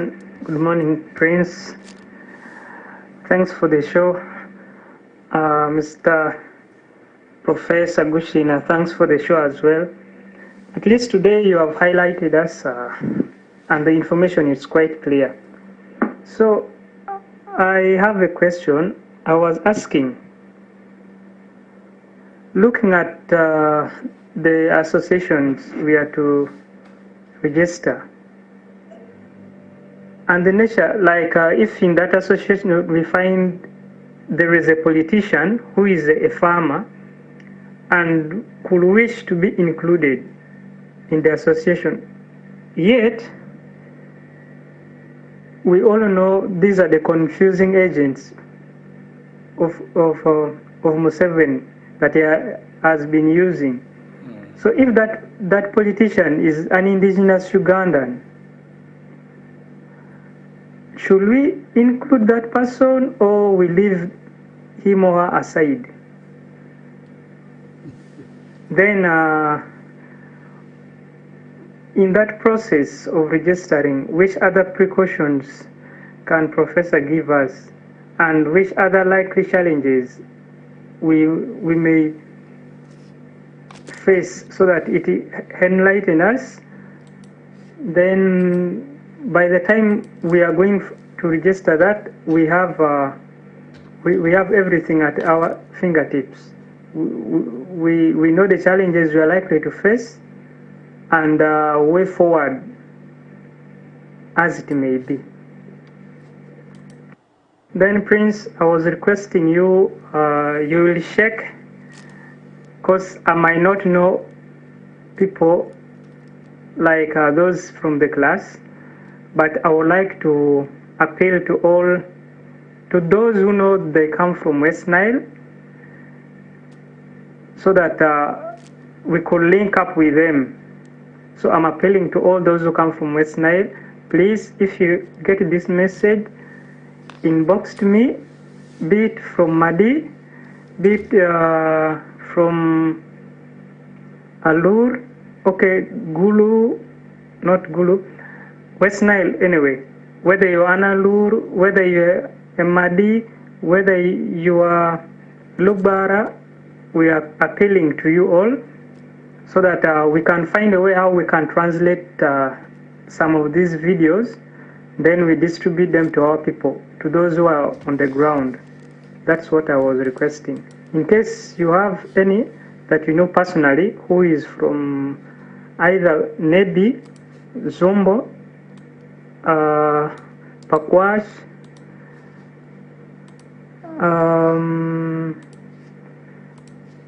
Arua, all from West Nile, then you let me know. You link me with him or her, because we need to get a way how we can translate in, like in West Nile, Amanalur, there are those who can't, like the Madi, they can't understand my language.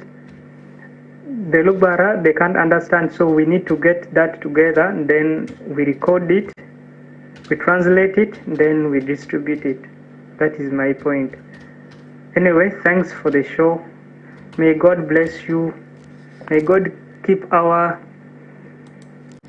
professor and the whole team of UNN, and to all the individuals and we the listeners.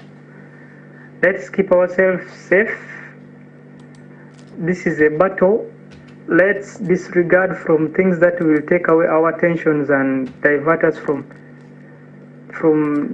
what we are fighting for, and let's use the information we have got, the lessons we have learned, the sleepless nights we have spent. Let's not make it wasted, and let's not be selfish of the information that we have got. So let's spread the gospel of federal, and let's work upon that. Let's channel our energy towards that. The rest can wait, but our life and the generations to come will need our action now, not tomorrow, but now. Thanks. Good morning once again.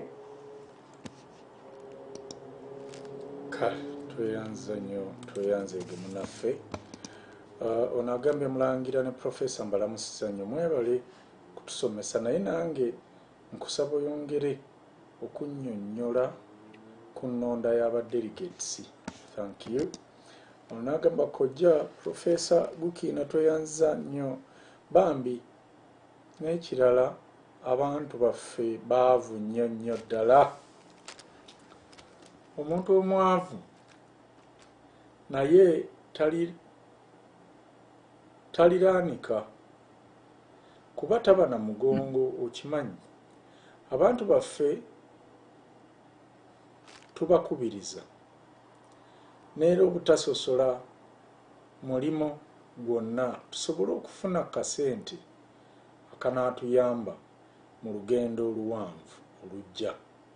Ate okuyiga okugaba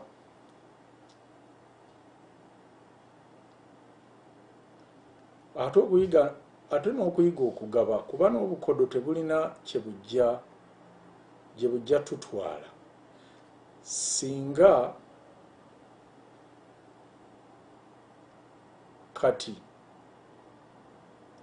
nga kati ensawo erimu akantu kuba ebyetaago byo bijja kuba bingi. Bambi ensawo eriwa yo era ani muwanika era ekisuuliddwamu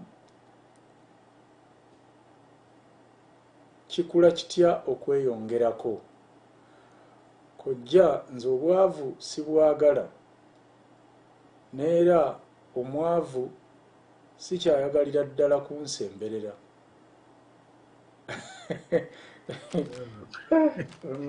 Mutabani ng'okaayi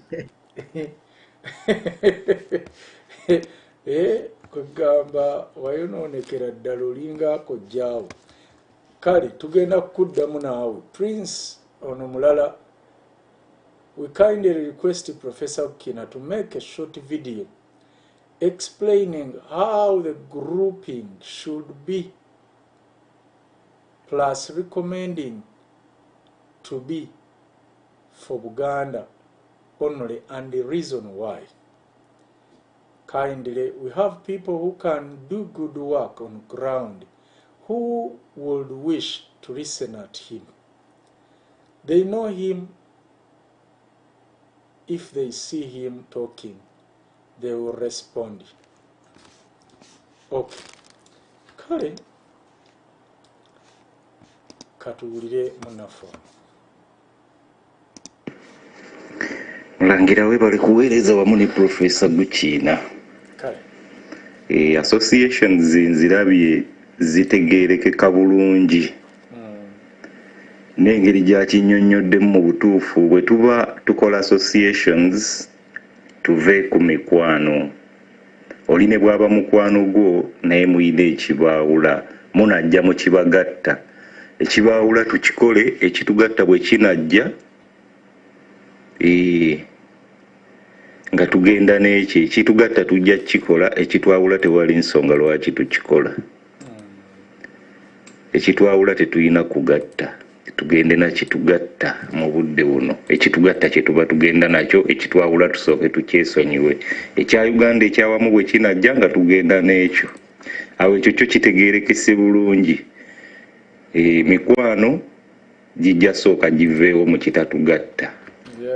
Ekitugatta bwe kinajja nga mukwano gwaffe ajja. Webale kubiriza Gukina biiki. Naye mulangira nze Gukina biiki eyo kirabika nagiraba ekyalina mu mbaawo. Omulundi gwange ogusookera ddala yali 1997 okusooka okusisinkana Professor Gukina. Naye oba oli awo ate kyenje mutegeere kati luli namulabanga bulabi naye kati kyenje mutegeere era nali nsubiddwa kinene. Nali simanyi nti asobola n'okutuula n'ayogera bw'atyo kuba omusajja ebigambo alina bitono. Okusooka okumulaba 1997 nali ne muganda wange kati omugenzi mutabani wa Aji Mutatya naye kati mugenzi. Ye yasooka okuntwala ewa Professor Gukina. Twaliwo kawungeezi nga tugenze ggulawo bya nnyanja eddawo amaato gaapaakingangao ng'abavubi bakyetaaya ku nnyanja. Awo waabangawo amaato era abamu awo we baateeganga ebyennyanja bwe wabanga tosobodde genda eri wansi e karantini kati ewali Anderita beach awo nga we tugenda naye okudda ku mulamwa associations ezo zitegeerekeka bulungi nze ngo nkitegedde ng'omu obudde buno nkitegedde mwebale kuweereza kale munaffe naawe webali nnyo webalire ddala. Alright, kakati omukulu nsaba oddemu abo ttaanye ebyo tuwunzike program olunaku olwaleero. Kakati bakulu tunoonya unity. Omukulu abuuzizza nti politician bw'abanga naye mulimi wa mmwanyi tumukkirize abeere member wa association. Kaakati omulala ajja kumbuuza nti oli bw'abanga musirikale wa UPDF naye ng'alina ennimiro y'emmwanyi ate nga mwana wa ku kyalo Muganda ne bajjajjaabe nga 5 baaziibwa ku kyalo naye tumuwandiike kuba wa UPDF. Kaakati ate omwogezi omulala ayingizzaamu ak'omwavu. Kaakati n'omulala ajja kumbuuza naye oli bw'abanga mulimi wa mmwanyi naye nga mwavu naye tumuwandiike. Kaakati bottom line esooka eri bweti nti bwe tuba tugenda okukuba akalulu buli omu alina akalulu kamu kuba tutwalibwa nti share yaffe mu Uganda ku level eyo eba yenkanankana. N'ekyokubiri bw'ogenda bw'otyo olw'okuba tulowooza mu ngeri za njawulo olw'ensonga emu oba endala waliwo ayinza okugamba nti nze sisobola kwesiga musiraamu naye tumuwandiike mu kibiina kino. Kwegamba nti ezo judgments ezirina njawulo nnyo n'ebizibu balina mu Amerika nti omuddugavu aba bw'ati n'omuzungu aba bw'ati. Nze ndowooza nti mwandibadde mulina standards kuba okusooka nze sijja kugamba nti oyo mumuwandiike oba temumuwandiika. Twogera federal tuwa local community ekole decisions ze balowooza nti zibayamba. Naye muyinza okuba ne standards ne bw'oba ng'oli mu Katuliki naye nga omuntu ayagala okubeera memba nti omumanyi nti ali corrupt, omumanyi nti tagoberera mateeka, omumanyi nti munywa mwenge lujuuju. Bw'abanga mulimi wa mmwanyi teri nsonga lwaki tomuwandiika kuba mulimi wa mmwanyi. Ekyokubiri bw'omala okuwandiika abalimi b'emmwanyi bajja kwerondamu ba delegates abagenda ku higher level. Kati oba abatamiivu mulinamu 5 ng'abalala 97 bonna bategeerekeka. Lwaki kikweraliikiriza era lwaki kikuleetera embiranyi ku kyalo? Mumuwandiike bwe muba mulonda. Kakati kuba okulonda kuba kusengejja. Bangi bajja naye abatono balondebwamu. Omutamiivu oba abasatu abo nga mubalese ebweru tetujja kufuna problemu ya mutamiivu nga bazze mu Buganda Conference kuba sibe mujja okusindikayo. N'olwekyo mubeere comfortable okulaba nti you maintain harmony at the lowest level. Abantu mbawa due respect naye we kituuka okukwasa abantu obuvunaanyizibwa o issues z'okubeera nti muli wanguzi, mutamiivu, tagondera mateeka, ezo issues ze zimugjamu obutalondebwa naye abeere memba. N'ekirala bwe babeera nammwe ate kibayamba okutegeera ebintu n'okuba nti bayinza okufuuka useful mu ngeri gye basobola okuyambamu, add value to the common cause. So twewalire ddala kintu busosoze kuba ne waggulu gye twagala okutereeza ekizibu eky'amaanyi ennyo ekiriyo kya busosoze. Emirimu gyonna gigenda bubi kuba emirimu giweebwa abantu baabwe babuuza tewaliwo omuntu waffe anaatwala kino mu kifo ky'okunoonya omuntu anaakola omulimu. Bw'oba oyagala dokita emulaga anaalongoosa abantu n'otandika kuwoza muntu waffe eyasemba mu kibiina mu medical school n'omuwa obwa chief medical whatever, you are killing people, you are destroying institutions. N'olwekyo y'ensonga lwaki twagala okuzza judgments below tube nti kye tufuna waggulu eno kiri proper received.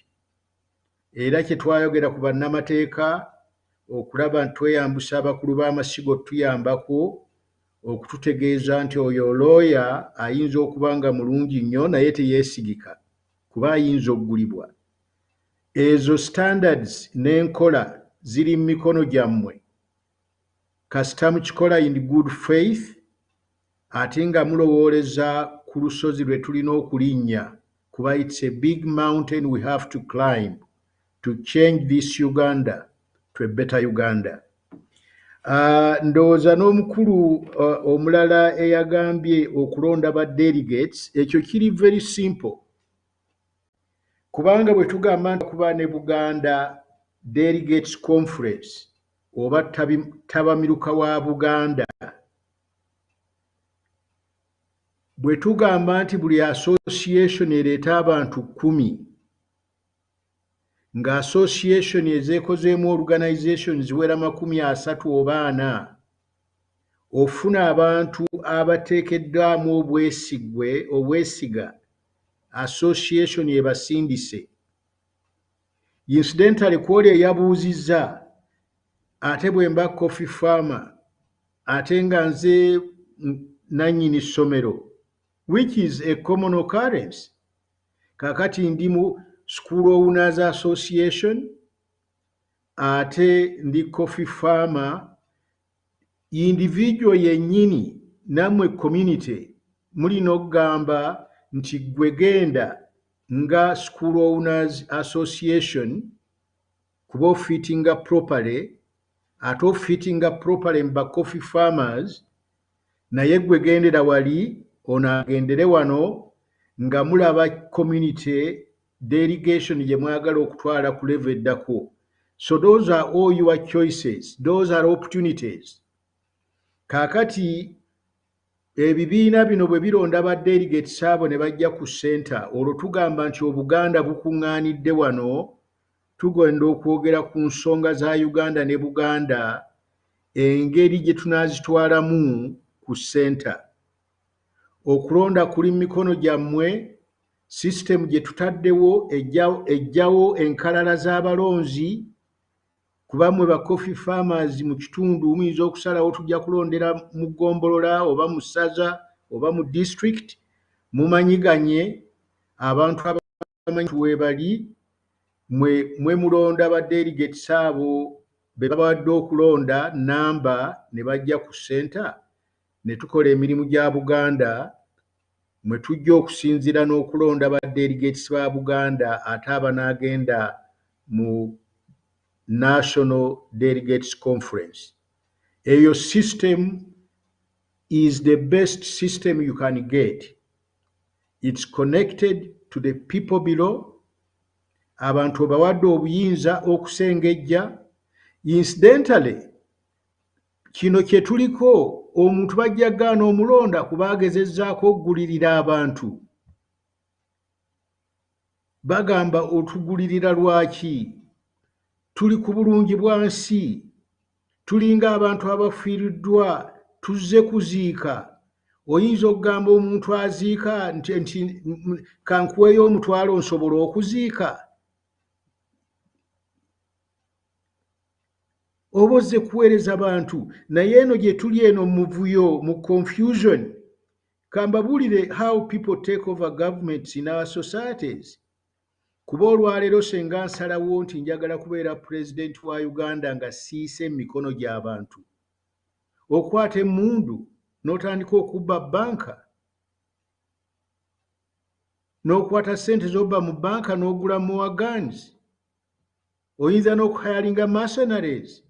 So mundu kubba banka, ssente, kuhayalinga ba missionaries eryo ekkubo olimanyi nti kyamu terisobola kuvaamu kutereeza Uganda kuba it's a criminal way of doing things. Bw'obanga your way of doing things is criminal before you go into government, okyusa otya enkola bwe kiba it's that through criminal acts you can stay in power. We want to clean up the whole system. Neyo wansi mutegeere omuntu agamba nti nkuwa ssente onnonde. Eyo ensonga. Speak truth to yourself. Yogera amazima eri batuuze bannammwe. Mugambe nti owange ono yaŋŋambye nti ampa $5,000 mu supporting. Ekyo kiraga ti bwe tunaamusindika waggulu eri bajja mugula. Mujja kukola omulimu mutereeze eggwanga nga mukutta abantu abatuufu obbasindika waggulu basobole okukola decision za Buganda, basobole okukola decision za Uganda. N'olwekyo okulonda kuli very simple. Abantu basimbe musaleewo, basimbe gye babamanyi, mubasimbe mu mugongo, mumanye enneeyisa zaabwe, mutunuulire bwe beeyisa, mubalonde olw'okuba bali upright, they are not corrupt, they are respectful, ate nga bakimanyi nti they are delegates, ekitegeeza nti bateekwa okubeera accountable at all times eri abantu ababalonze. So ennonda eri that simple, ate nga mbutuufu y'ennonda esingira ddala obulungi. N'olwekyo nze ndowooza nti ebibuuzo bye tubadde twogerako mbizzeemu. Eky'abantu baffe abava e Dubai, mbeebaza nnyo abaakitegeerako ne mubaako kye mukola. Bye bintu bye twogeddeko. Bw'ebanga gavumenti esobodde kukola kintu, baako ky'okola. Bw'eba gavumenti yali eclosinze eyes eri abantu baffe mu bwetaavu, gavumenti gizibula amaaso. Bw'ogizibula amaaso n'ebulwako kyekola, gwe baako ky'okola. Kuba at the end of the day, we create governments to serve us. When they don't serve us, we serve ourselves. N'olwekyo mbeebaza nnyo abakoze ku kintu ky'ab'e Dubai, era nsuubira nti abamu bayinza okuyitako wano ne mbalabako ne mmanya n'ebisingawo ku bizibu bye bayiseemu. Mwebale nnyo, mwebalire ddala. Kale Professor tweyanza naye kankuweeyo babiri bokka tulyoke tukomekkereze. Hi Prince, good morning. How you doing? Hope on your mind. Webale tusomesa obutakuwa omni Professor. Munansonyiwa sigenda kuteesa. As always, naye nsaba mpiseewo obubaka bwange. Simanyi oba Prince wakyogerako kubanga ennaku zino netiwaaka yange embi to the fullest. Sikyawulira naye mbeerako mpuliramu bimu na bimu, so it's really hard on me. Naye teri mbeera eyalubeerera. Otherwise ndabye Prince osaba abantu bajje mu UFCC Middle East chapter, any group, as long as ya UNN, bambi, bamama, batata, n'ekitiibwa kingi nga tonnaba kujja mu group. Sooka weebuuze UNN eri kuki? UNN lwaki tusula tutunula? Kati olaba ssaawa eno siwulira Prince. It's almost like a week. Naye ate mbeerako ne ngoberera mpola mpola. Si kyangu, so nsaba tuvaluwinge obudde obulamu bwaffe kubanga gye mutali abamu bannaffe babatiisatiisa. So nga tonayingira group oba omanyi nti toli trustworthy, toli toli faithful kwegamba nga gwoli awo bambi tojja abamu musuubiza bannammwe ng'obatwala ebweru. Oh my goodness, osuubiza byaki ebyobulimba? Lwaki mulimba? Lwaki mulumya abantu? Lwaki olya ssente ya munno? Lwaki ku bizibu oyongerako ebizibu? Banaye tetuli bulungi, you know. Naye ate nammwe bantu bannaffe ate mutuddeko, like serious.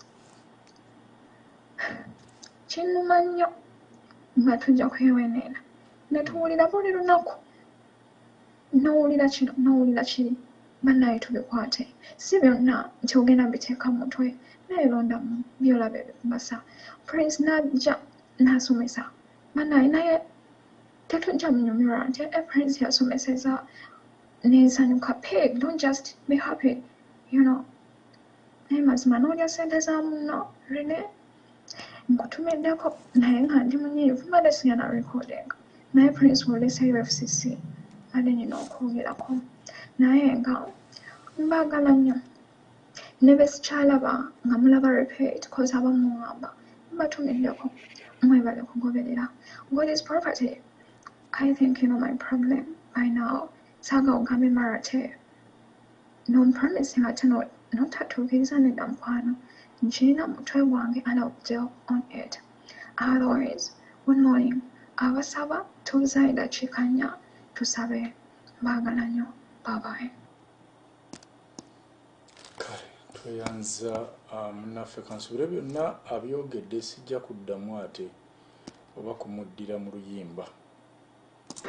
Mulangira balakuweereza omukulu Professor Sebo Fenso okulaba Professor Musoke bannaye Professor yes Professor Musoke Fenso okulaba Sebo nze submission yange kwene ensonga yakwebaza bwebaza nakuzzamu bantu maanyi nti wano wokka wetujja okujja ekituufu era nga wetujja okufunira emirembe egitaggwaawo. Tuve ku bannabyabufuzi tewali kye batwagaza. Enensi ezze emabega lwa bannabyabufuzi nga batubuzaabuza.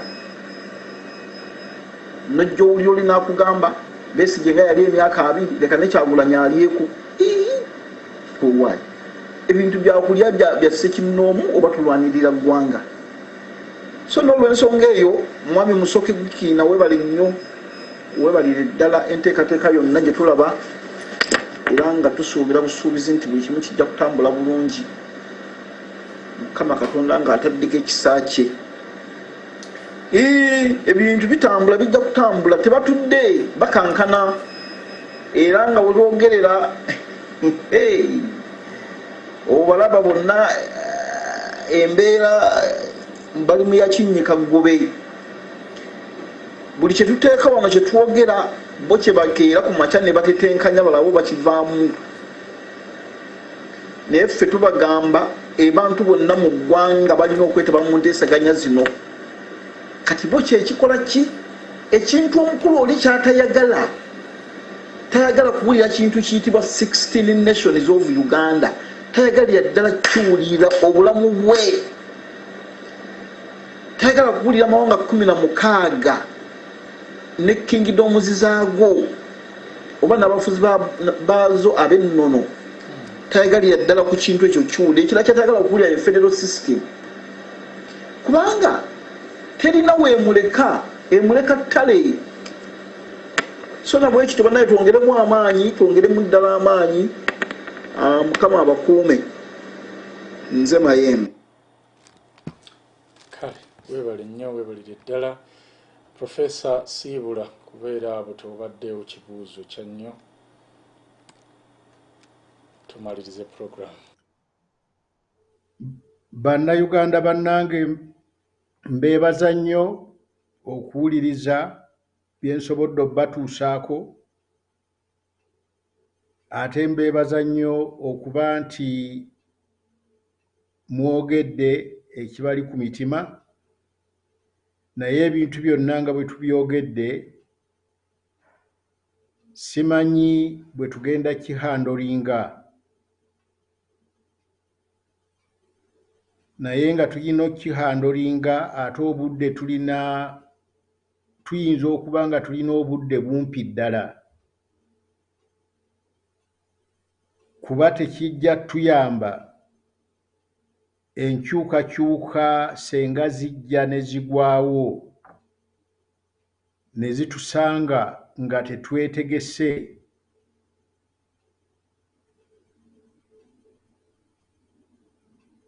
kuba okuva UNN lwe yatandika myaka bwaka naye abantu be mwogerako bamaze emyaka n'ebisiibo nga bali ku nsonga ey'okukontrolinga Uganda. Tulina okwongera mu speed, tulina okubeera focused. Omugenzi Nelson Mandela oluusi bamunenya nti teyakola kiri teyakola kino, naye Mandela yamanya olubimbi lwe. Yalina okuggya abazungu mu buyinza obuli foomo, abaddugavu basobole okuba nti balina obuyinza obwo. Naye Mandela ne ku myaka gye yaliko yali tasobola kutereeza byanfuna. Okukyusa ebyenfuna kiyinza okutwala emyaka 20, emyaka 30. Naye omukulembeze abaako w'abatuusa. Kaakati mmwe abasigaddewo ne mweyongerayo ng'ate temudda mabega. Ye tasika gye tulina. Tetujja kusolvinga issue ya poverty kubeera tojja gisolvinga okuggyako ng'oli mbuyinza. Tubeere focused, tukyuse enfuga y'eggwanga lyaffe. Ekyokwogerera federal kintu kirungi nnyo kuba kikendeeza ebizibu. Bannayuganda tusobole okuba mu mirembe, tukole ebyo ebitukulaakulanya. Ate kitujje mu culture ey'okubeera ba beggars.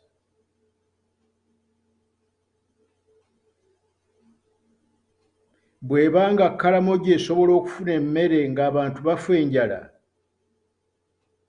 lwaki Karamoja tesobola kutandika kusima ddaamu z'amazzi?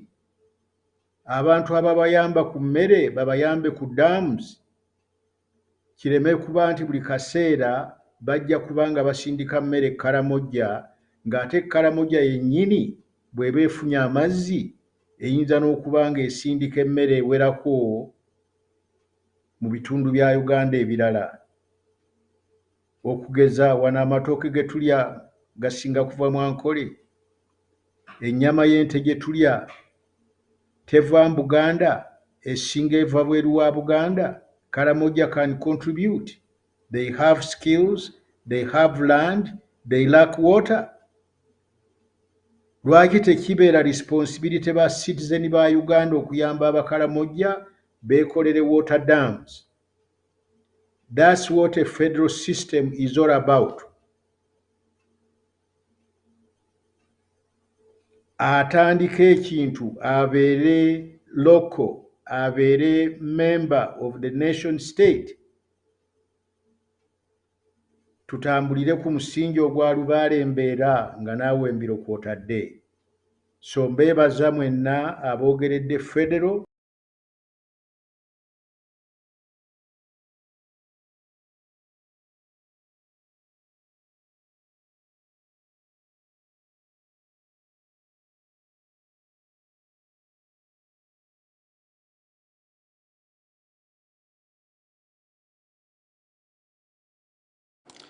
Kale bwekuba nga kwe kusiima kwabwe bwe batyo bwe baagadde Profesa atusiibule olunaku olwaleero.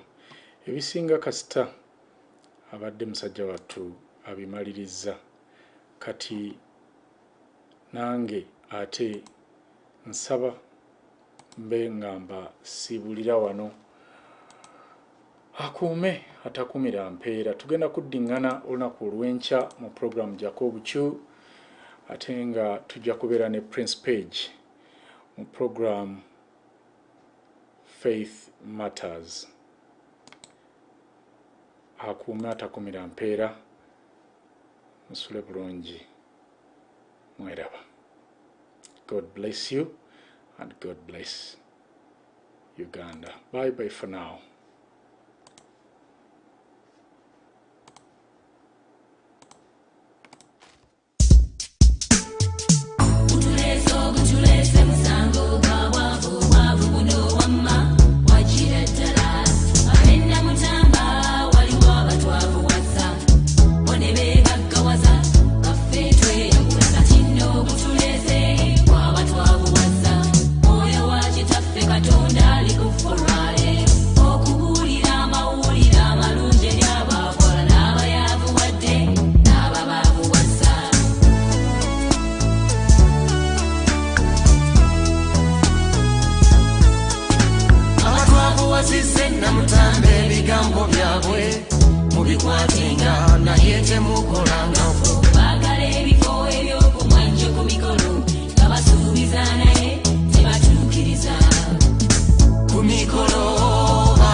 You won't